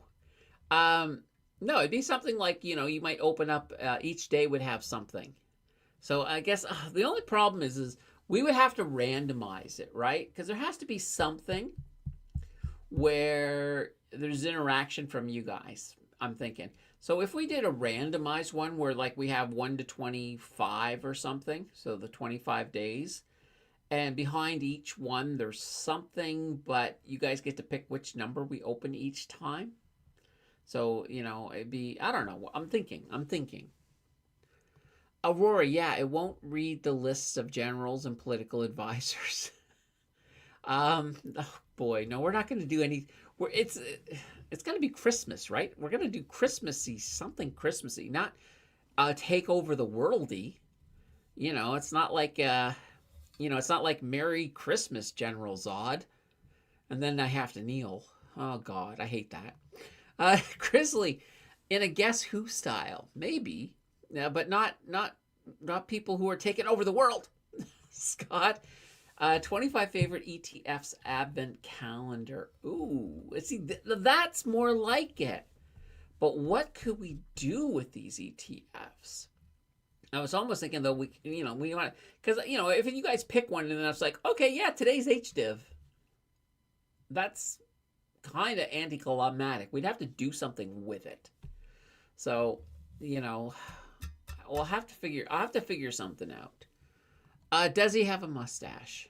Pinky and boss. Pinky, yeah, I like Pinky in the Brain. Yeah. Oh gosh. Yeah, I don't know.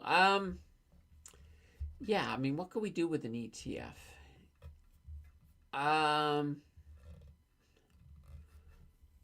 Huh. Unless, all right, I'm gonna leave this. I'm gonna leave that in my head because I got ideas, but I don't know. I don't know which one to do. I don't know how to do it yet. Shaj or the top 25 from the challenge. Maybe. All right, he is in with a super chat. Let's see. I just rolled in the ESPP, which allows me to buy Tesla stock at 15% discount for the lower price at the open or the end of the 6-month period. Okay. ESPP. All right. Well, first of all, let me drop here for you a goat. Let's see here. You know what? Let's do this one. I know that's technically a beaver. So there's no goats in this one at all. But we got a beaver, we got a moose. Well, what can I say? It's Canadian. It's Canadian. All right, so ESPP. What is this? I don't think I've ever heard of ESPP. So first of all, let me take a look at this. ESPP. And I'm going to put Tesla in there too because let's see here. Tesla employee stock purchase plan with eligible employees who set aside 1% to, all right, at 15% discount, managed typically through providers like Morgan Stanley or E-Trade. Okay. So should I sell my, employee share purchase plan? Where are you getting this from? Yep, do you work for Tesla? I'm curious now. I'm kind of like, all right, that's kind of neat. That is kind of neat. All right. Grizzly says, should invest in the ETFs? Year-end giveaway. The 12 stocks of HHIS. That's kind of cool.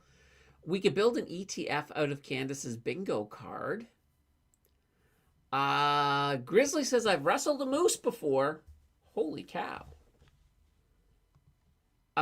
Employment stock purchase plan. And then, yes, work at CNC machine is there. Okay, wonderful.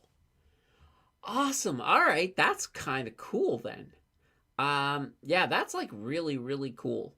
So that's a pretty good deal. It's one of those things like, guys, if you work for a company that has any kind of an employment and purchase plan, a lot of times you can get some really good deals. Like a lot of times you're getting the shares at a discount. Now a lot of times you're tied in, you can't sort of sell right away, but they're not a bad way to go. So yeah, that's kind of cool. So in a way, when you get it at a discount, you're already in profit immediately. Scott says, I've heard of ESP, or maybe someone else thought of it. You're close, Scott. You are close to making me laugh, but I kind of sensed this one was coming. I don't know. It was just a feeling. Oh, gosh. That is kind of funny, though. That is absolutely funny. I liked it. All right. And, we've only got about 22 minutes until we get the oil opening. So we'll see what things are going to look like. It could be interesting. It could be interesting for sure. All right. There we go. Perfect. Okay. All right. That's a Tesla employment plan. Roy says, I wonder if I should reinvest in CSPEN. I have 2K in it. Forgot all about it. I don't know what that is either. Let's see if we can actually find something here for a change. We couldn't find. All right. Well, obviously it's not Care Span Health. CSPEN. All right. Now I'm just going to go to Google. I'm going to go to Google again. CSPEN. All right. What is C? Representing schools across the nation career. So Career Schools Private Education Network. I don't know if that's what you're looking at. Oh, it's a pension plan, right? Wait a minute. Okay. CSS pension plan. You can use my CSS pen to check the value of your account. Okay. A pension plan. I got it. There we go. Yeah. CSS pension plan. There we go. Yeah, absolutely. Boss says Fortis has a deal for employee stock purchases. Nice. And Fortis is solid. Like, I love Fortis. That was actually the very first stock I ever bought was Fortis. So I like Fortis. So yeah, that's not a bad plan. Boss, do you work for Fortis? That'd be kind of cool.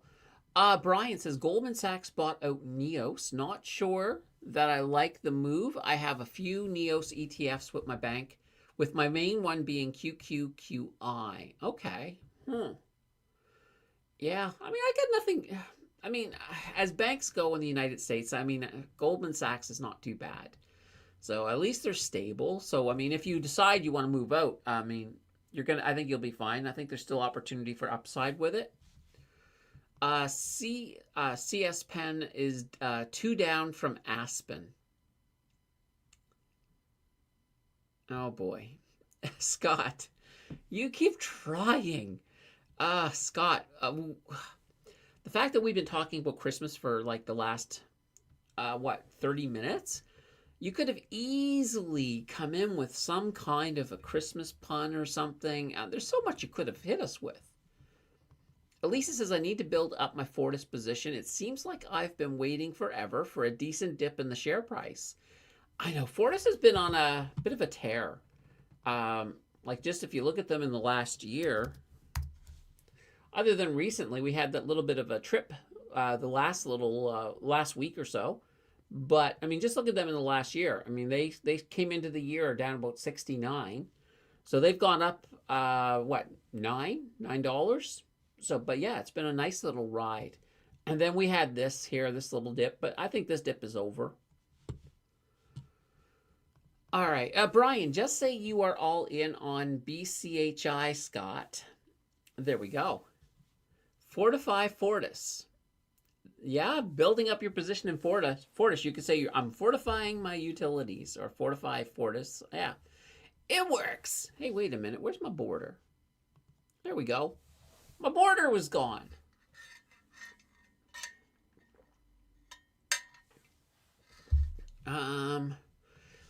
Fortis, Fortin.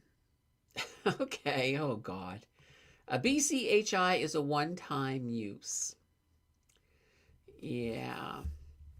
And for some reason, when I see that, it reminds me of an old Saturday Night Live skit, Mr. Robinson's Neighborhood. If you know, you know. I'm going to say that.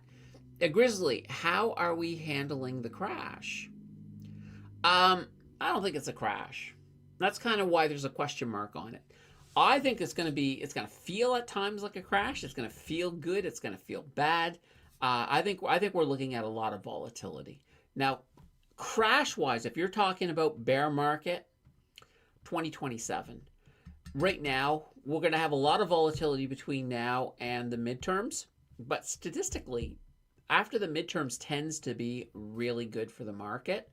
So we are probably going to see a pretty strong green November into January. And, well, then all bets are off at that point. So, excuse me, we'll have to see how the world is heading at that stage. But we do tend to have a good pump after the midterms. So that is coming. Now, mind you, there's a lot of things that can completely dethrone all of that. So if Trump finds a way to completely cancel the midterms, that would be interesting.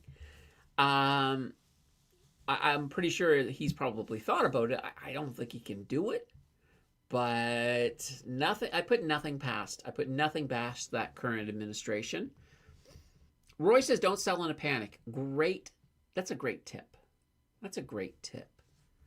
That is really, really good. Um, and that's kind of the whole thing. So when you are looking, and this is one of these things, you always gotta check your emotions at the door when you're looking at investing. When you're looking at volatility, it's so easy that when something starts falling and falling hard, it's so easy to say to yourself, I gotta sell. This thing's going to zero. I gotta get out. Look at my money, it's disappearing. Well, your money's not disappearing until you sell. Once you sell, your money's disappeared. It's gone. Um, so yeah, be careful with that. There are times to sell when something is going horribly wrong, but for the most part, most times, just hold on, don't sell, wait for the rebound, and you're going to be fine. Most times. What would be a situation where maybe you might want to sell?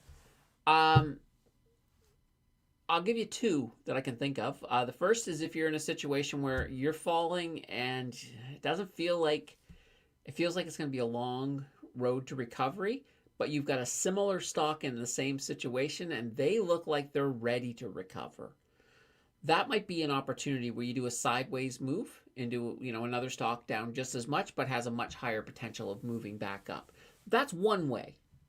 And that's perfectly fine. And that would, that would also create, of course, if you're outside of your registered account, that would create a capital loss that you could use later to apply against a capital gain to prevent paying some taxes. So there's nothing wrong with that.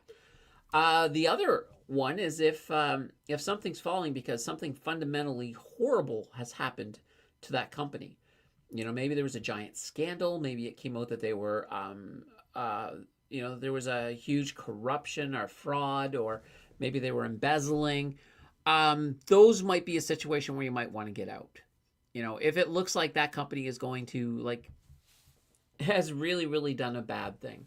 Sort of like if Will Smith was a company and he ran into Chris Rock on the stage, that might be a time to get out, maybe. It's hard to say. It's hard to say. Okay. Let's see. We preparing? How are we preparing? Seriously, I'm not super worried. And I look at this going into a crash. If the stuff I hold is, if I'm happy with the fundamentals, I'm not going to just sell and sit on the sidelines. I don't mind if it goes down. As long as if it has solid fundamentals, I know it's coming back up. So I'm going to be more of the, let me add to some of these things while they're down. That's kind of going to be the stance that I'm going to be taking, because even though things are coming down, especially on the income side of my portfolio, that income isn't going to stop. Maybe it might shrink a little bit if they cut the dividends, because, if we go into a bear market, that could happen to a few. I'm not going to be super worried, though. I'm going to be calm. I'm going to be, I'll just be looking like, hey, if HDIV is down, great. I'm getting some cheap HDIV. Oh my God, this is my lucky day. That's kind of the stance that I'm going to be taking. Now, Scott says too hot in the hot tub.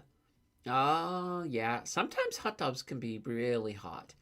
Boss says 21 will be a buy day with second distributions if we're still down. Okay, fair enough. Scott says, I talked to my FA last week to arrange 2028 and 2029 monies from indices to GICs for my peace of mind. Then it's a realized loss. GICs will be very attractive north of 5% again. Scott, I want capital preservation, even if it's only 3 or 3.25. Grizzly says an AI bubble. I love that. I don't think, is it a bubble? Maybe, but I don't think it's going to pop anytime soon. I think right now that the tech companies are in so deep with AI that I don't think they can let it pop. I think that they're going to keep propping each other up until they get to their end goal, which of course is like AGI, so artificial general intelligence. I think they're going to keep it going, and there could be a lot of money to make, but will it pop? Maybe. I see some of the companies that any company that just throws AI into its name to try to sort of capitalize on it, I think those are as risky as can be. I'd be worried about holding some of those, but I think if you're holding the big companies, I think you'll still be fine. Even if they do crash, I think they're going to rebound. They're not going away. Like Nvidia's not going away. Microsoft's not going away. Apple's not going away. And Apple's even, they've kind of distanced themselves a little bit, so Apple isn't kind of in the same boat as everybody else. So they might actually be the one that falls a little. They'll still fall, but they may not fall as hard as some of the others. So I think there's a lot of interesting things there for sure. Roy says I don't have to run to bonds. Yep, I still can't believe Will Smith did the slap. All year of effort came down the drain after that. Yeah, that was kind of a crazy thing. I was just like, what the heck? And he's I don't know. I mean, he can recover from it, but he hasn't fully recovered yet. Scott, you can buy 007 bonds. Oh boy, that was bad. It was a good try though. All right, if The Rock was up there, guarantee Will would do no slapping. No, I don't think he would have slapped The Rock. That wouldn't have gone well, I think. Let's see, The Rock instead of Chris Rock. I see what you did there. Exactly. So get less Chris, more Rock. Oh, boy. If Will Smith was standing outside the Hard Rock Cafe next to The Rock, he'd be between a rock and a hard place. I don't know. Oh, boy. Prairie. I bought a sizable position in CNR over a year ago, shortly after it started to fall until I was down close to 30%. I was bullish, even though it was down. Today, I'm up well over 12%. Yeah, exactly. Exactly. That's the whole thing. If it does have solid fundamentals, you can ride it out. Now it also depends too. Like I always talk about, there's many different ways to invest. So obviously your approach as a dividend growth investor is going to be the ride it out. Pretty much always going to be the ride it out and just dollar cost average your way through a bear market, through any kind of downturns in the market. If you're an income investor, it's a bit different, right? Because you want to maintain the income. Like if there's cuts to dividends, you might have to look at them and say, I may have to move this. But hopefully not. Hopefully, when you are building that income portfolio, you should take into consideration that, okay, we will lose a little bit of income if we go into a bear market. So these are things that you might want to take into consideration. But at the same time, being able to buy your ETFs at lower prices to help add more income is not a bad thing either. So there's different approaches depending on what style of investing you're using. All right, Grizzly says, I'm holding the big dogs, Nvidia, Tesla, Google, Broadcom, just wondering if that's too risky. I don't think it's too risky. At least you've got a bit of diversification there. Like I said, Nvidia will be fine. Even if it goes down, you'll ride it through. It'll be fine. Same idea with Tesla, Google, Broadcom. Now, Tesla's the one that's kind of interesting because I know there's a lot of talk that Elon wants to merge SpaceX and Tesla. I don't know if it would be easy to do it. Like I feel like there could be regulators getting involved in that, but we'll have to sort of see. Boss says AI data centers are going to be actively seeking construction people soon. Yeah, construction people right now. I mean, that's if you're a carpenter, bricklayer, you name it, electrician. You're going to be busier than you've ever been in your life, and you're going to really take home the money for sure. Scott says it's been more like a cocaine bear market. Yeah. I actually watched that movie. I had to watch it. I'm like, what the heck? Let's watch this. It was actually, I actually kind of enjoyed it. I was thinking, oh my God, what am I getting into? But I actually enjoyed it. Rory said polar bears live up at the top. Yeah, well, polar bears are, I'm just thinking here, out of all of the carnivores on the planet, I think polar bears might be pretty much the top, like land animal wise. Top apex predator. Like they've got nothing, pretty much the only thing they have to fear is men with guns. That's it. And even then, you know, you get a guy with a gun. If he's not a good shot, that polar bear might have the upper hand. Brian says, okay, the building for data centers are not much different than all of the million square feet buildings already going up in Canada for construction. There is not enough work now for sure. Uh, Hopefully soon though. Hopefully sooner. I'd like to see, you know, as this of course picks up, I still think there's going to be I think there'll be a premium if you're good, especially if you're good. And I know, was it Doug Ford? I think Doug Ford's been trying to promote trade schools as well. All right, helium filled stamp. Let's see. Thank you for your updates on the top ETFs. Could you do a comparison of EQCL, HYLD, and HDIV? Is EQCL just the same approach as HDIV with international scope, or is there something more to it? Okay, so EQCL, it's not. I would say it's not even remotely the same as HDIV. So you got to look at HDIV. So HDIV is a fund to fund. So, you know, and EQCL does the same kind of thing. But EQCL is very, of course, yes, international scope.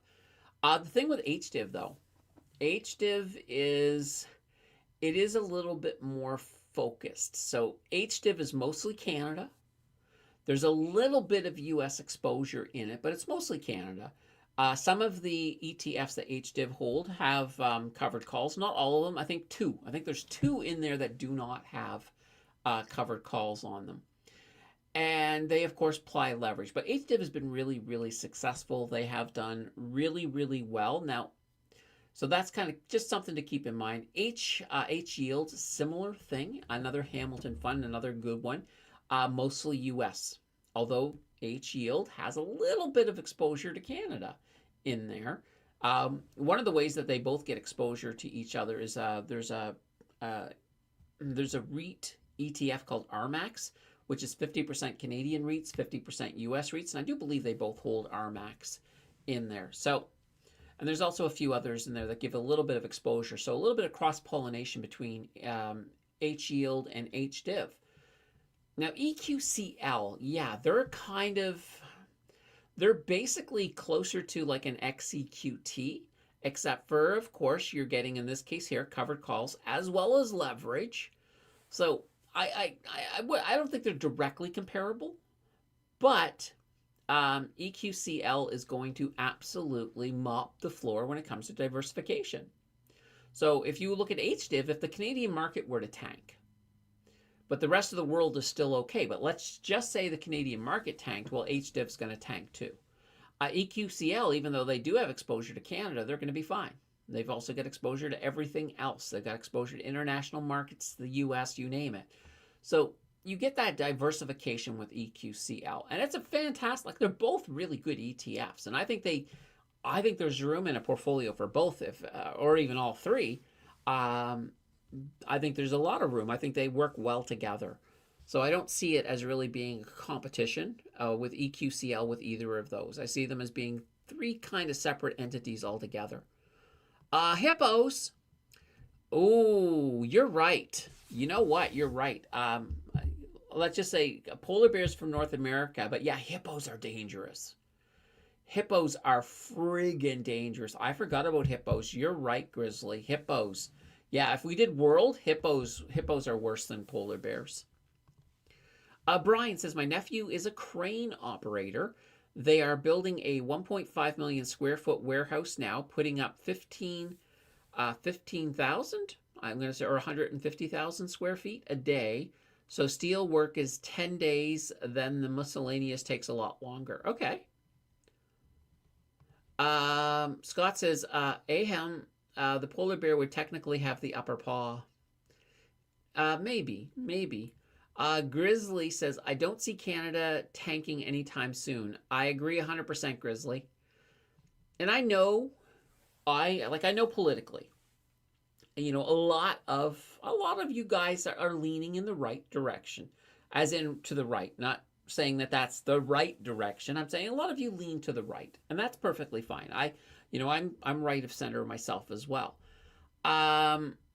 But you got to admit, Canada's been doing, and I know a lot of people want to attack Carney, but um, Canada's been doing pretty good under the circumstances. And what I say by this is that I expected I expected a lot worse to happen to Canada.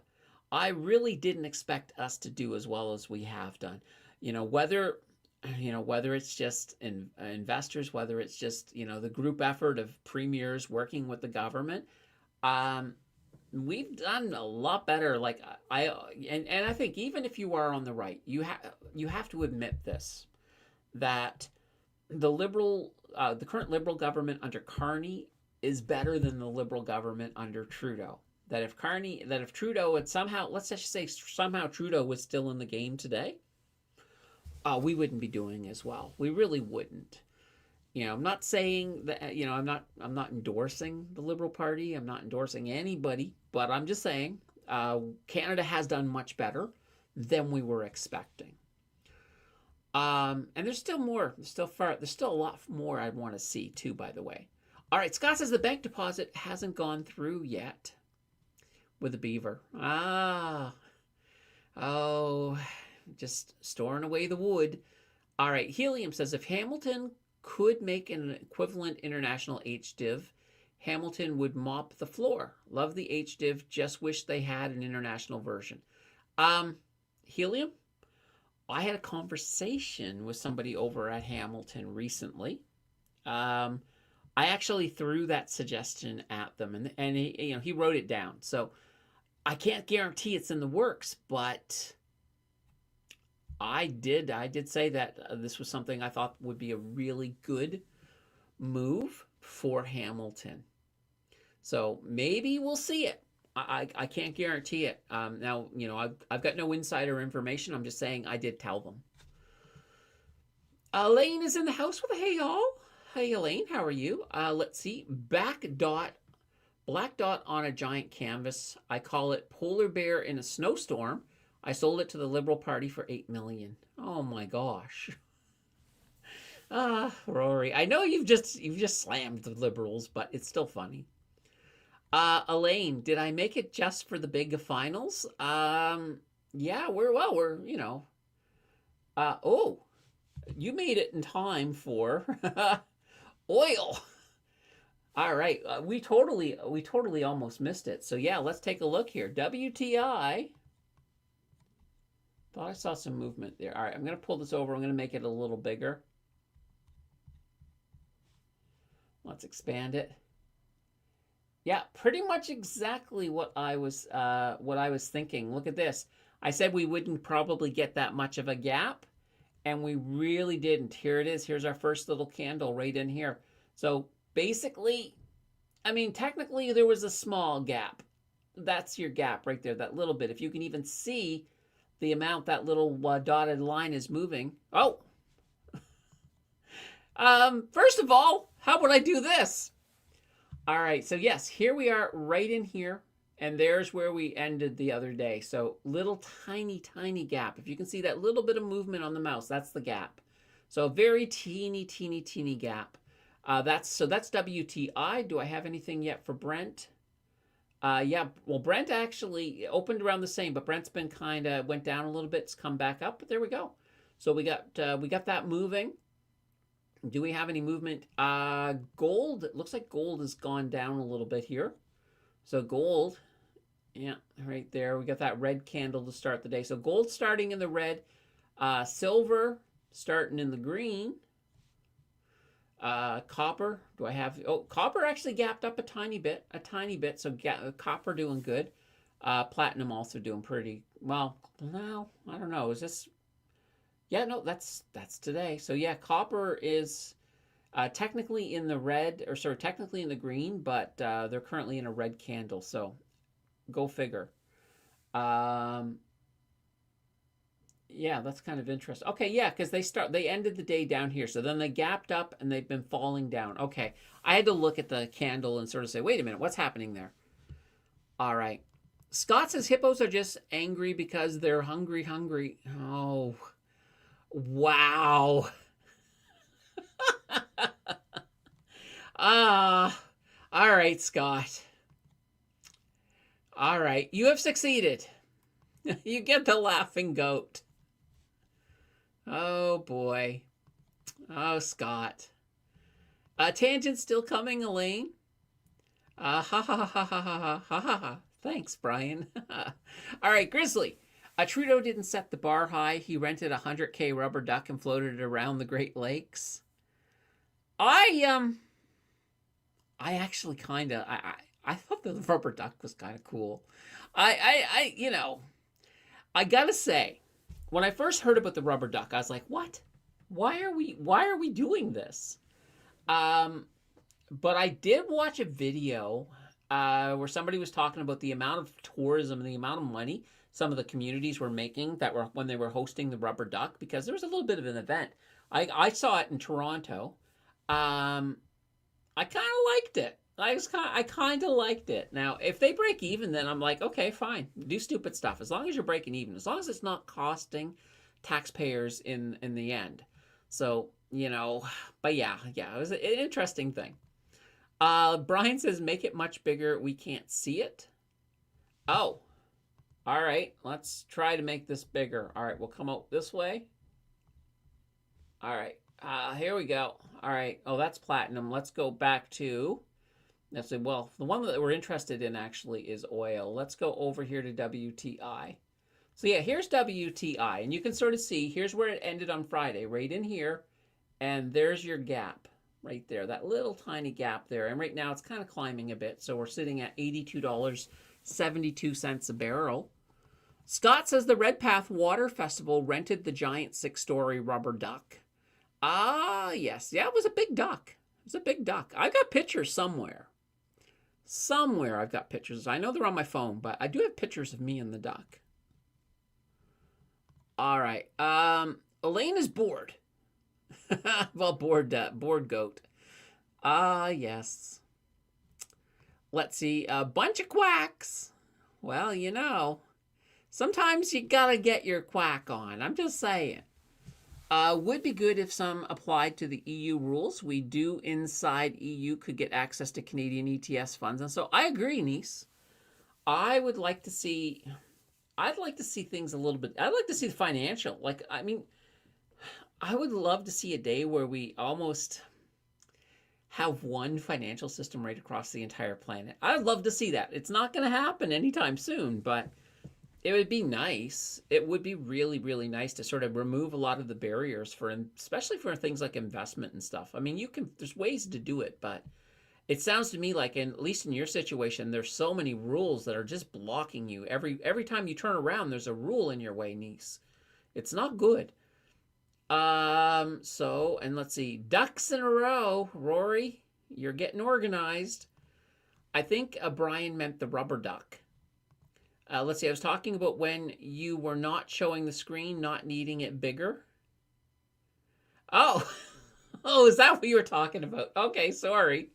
Well, hey, now we got big candles on the screen. Anyway, wubba duck. Wubba duck. Of course, Ernie has that song, you remember? Rubber ducky, you the one. As Scott says, we have to get our giant rubber ducks in a row. Well, you got to pay attention when somebody yells duck. You should actually duck. Let's see. The board was when you forgot to share your screen. I know. Gotta run. Here's hoping everyone has a great week. All right. Well, take care, Prairie. Enjoy the rest of your day. I missed the duck. Really? Did you? I don't know if I can. You know what? Maybe. Give me a second. Let me see if I can find the rubber duck.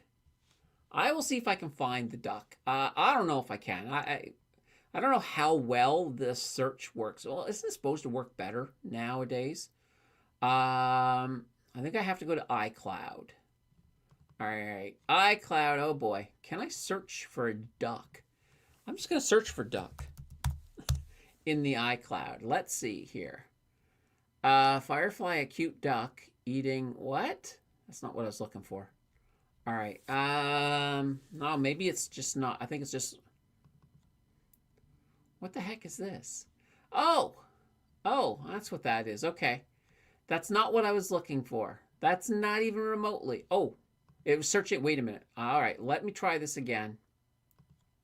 Oh, no, no, no. Don't save that. All right, let's search for duck in the iCloud drive. All right, come on. Let's do it. Duck. Really? Are you not going to give me the duck? Oh my gosh. Yeah, I have no clue when that was. I can randomly pick a picture, guys. I can randomly pick a picture. When would that have been? All right. Let me try to think. Oh no, these all look like they're really old. Do I only have old pictures here? Like these are all 2015. What the heck? What the heck? Why do I only have like 2015 pictures in the iCloud? I don't know what it's doing. Yeah, these are all from 2015. That would not have been when, yeah, huh. That's kind of weird. I'm going to back out. That's our back in. No, they're all just, yeah, there's a whole bunch of 20. And I don't even think these are the pictures I took with, yeah, I don't know what's going on. It's never duck, autocorrect. When typing, it was never duck. Is there any duct tape? I like duct tape. Duct tape is a friend. My friend worked for them. They also make T-Rex tape, competitor to Gorilla. Oh, that's kind of cool. That is kind of cool. All right, give me a second here. All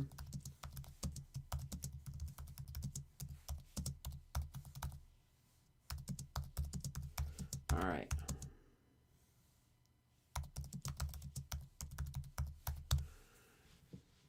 Okay. All right, let me see here. Let's see. Don't encourage Scott. Yes, I hear you. Canada, or sorry, Candeception. I know. Yeah, I'm still like, oh boy. Do I actually have a Photos app on my, wait a minute. Do I have a Photos app on my Mac? That'd be hilarious if I have one. No, I've got a, oh yeah, oh I do. I do. Okay. Look, it's a Photos app. All right, I did not know I had this. All right, people and pets. That's okay. A lot of people. I don't even know who half of those people are. Oh, I know who some of them are. But that's not what I'm looking for. I'm looking for, can I search it? All right, let's search duck. Oh. All right. We're getting somewhere. These are not ducks. They're Canada geese. A lot of Canada geese. Oh, there's a duck. All right. Oh. That's still not giving me what I wanted. It's not. I feel like we've made progress. I feel like we have made some progress. Recently deleted. No. Map recently. That's people and places. Let me go to, I'm going to go to library. And, okay. We might get something there. There's James Marsters. I took a picture of him at Comic-Con. All right, duck. All right, now let's see. Do we get more, or is this just it? Is this all it's going to... Oh, man, it's not going to find it, is it? Weird. Okay. All right. Well, I don't know where the ducks are. I don't know. Okay. If I could find the duck. We could bring... I really wanted to show you guys the giant duck. But I'll see if I can. I'm just scrolling. Oh, I might be able to do it this way. Just give me a second. I'm scrolling backwards. No, that's a shark. Oh. All right. Here we go. All right. There's me with the duck. Right there. So there we go. Duck. And all right, let's see. I think I got ones without me in it too. All right, let's close that one. Wait a minute. Where is my? Oh dear, where'd it go? Did I just close the whole? I think I closed the whole thing. All right. Anyway, we found the ducks. They're there. They're there. Holy banana bread. All right. Scott says discouraged. Brian says I have about 30,000 plus pictures from my camera stored on several backup drives, all stored by number only. Ooh, that makes it hard to search. Watch out what photos appear. Maybe. I don't think I have any bad photos though. Elaine, try rubber duck. Rubber chickens are funny. No ducks, but at least geese. Well, we had geese. We had ducks. All of that fun stuff. All right, guys, we got about 15 minutes left. If you have any last minute questions, get them on in. It was a big duck. It really was. Like, I'm kind of upset that that thing closed. Can I just click on it again? Will that open it? Oh, it did. It did. All right. Oh, but it pushed me all the way back to the beginning. Oh. Now it's all pictures of... Oh. Oh, this is a nice one. Kinda. It's not the best quality, but this here was Winter when she was a kitten. So, just to give you an idea. Oh, and it all closed again. I can't exit. That's it. All right. Wow. So, oh, wow, that's a big duck. Was that typo? Turkey is coming in October. Yes. Yes. Thanksgiving. Last year, my mom actually came at Thanksgiving last year. So, she's not coming this year, but that was kind of fun. We went to Swiss Chalet for some chicken. Elaine says, yeah, I know. I can't believe it went and closed again. That was like...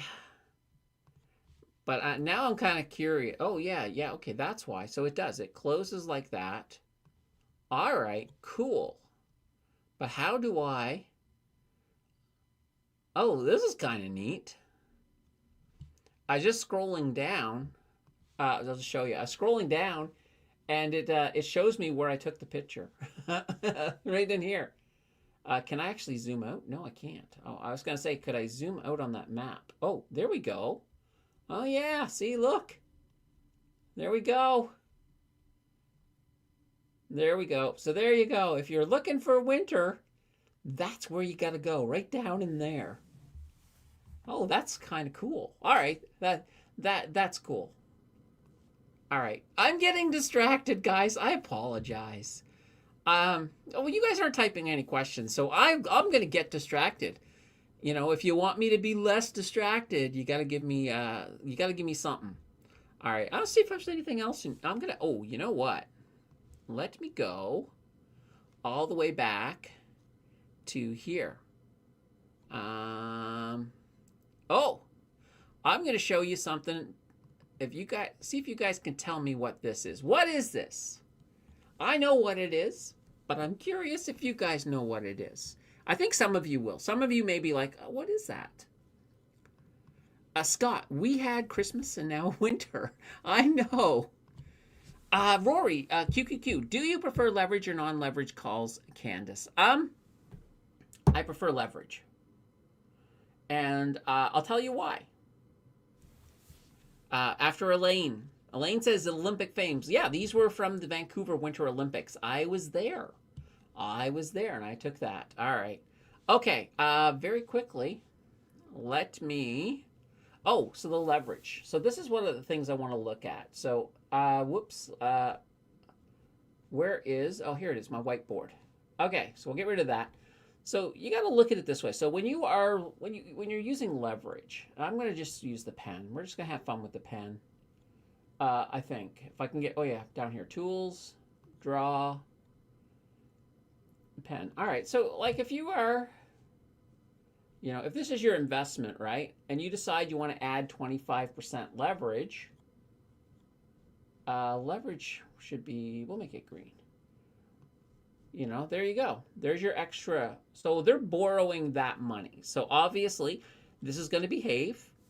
It's not going to behave like this. It's going to behave like that plus this. So you've got the extra. in there. So basically, if that's 25% leverage, you're getting 1.25% exposure. So when when you are investing and things are going up, it's going up an extra 25%. So when things are going down, it is, wait a minute. Oh, I have an idea. I have an idea.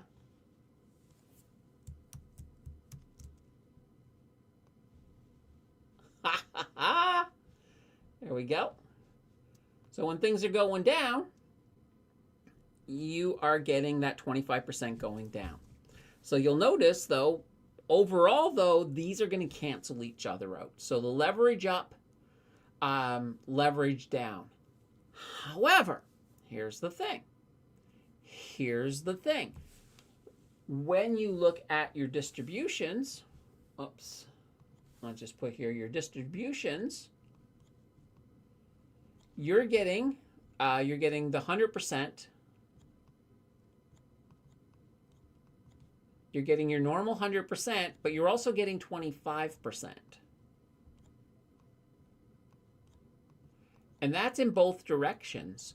So if let's just say, for example, let's say your dividend was $1. So if you had a dividend of $1, once you add in the 25% leverage, your dividend is now $1.25. So even though this part's canceling each other out, this part's not. So you're still getting that extra 25 cents in your distribution. So that's the way I look at it. I look at it math, pure math.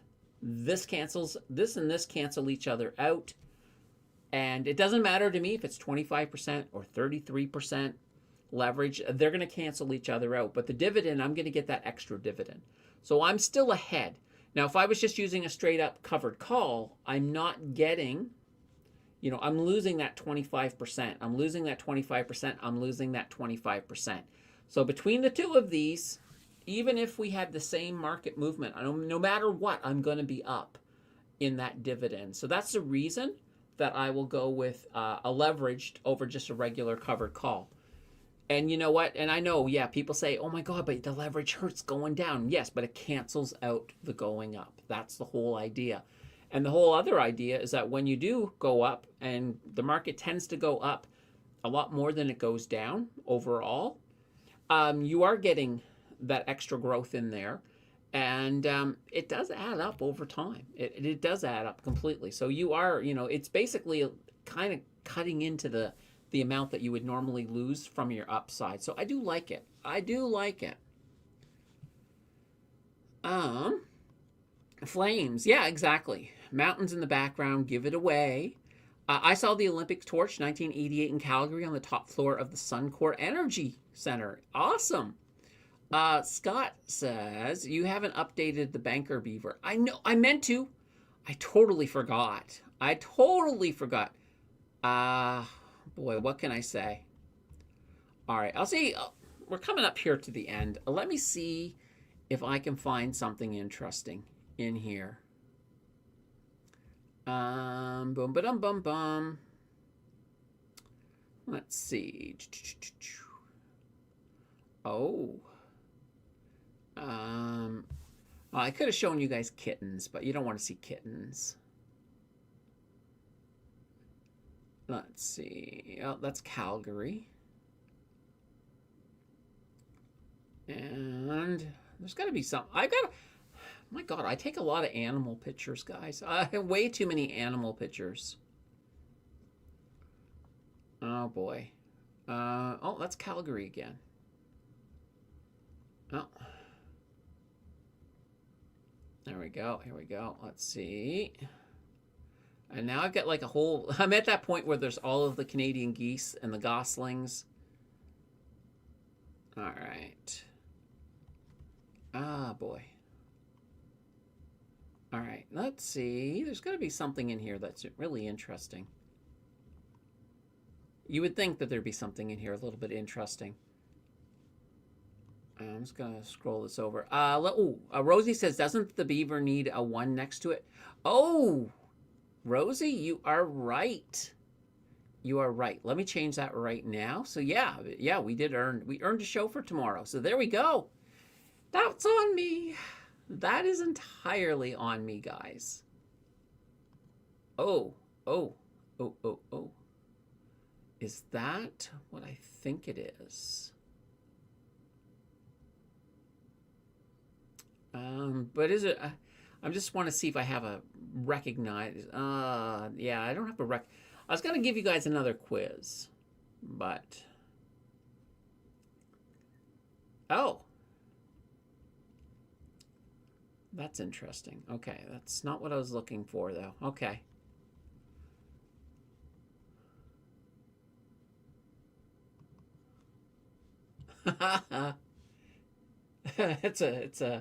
It's technically a mountain sheep, but it's kind of goat-like. It's like a goat. I'm just saying. Right. Anyway, I shouldn't be just doing that.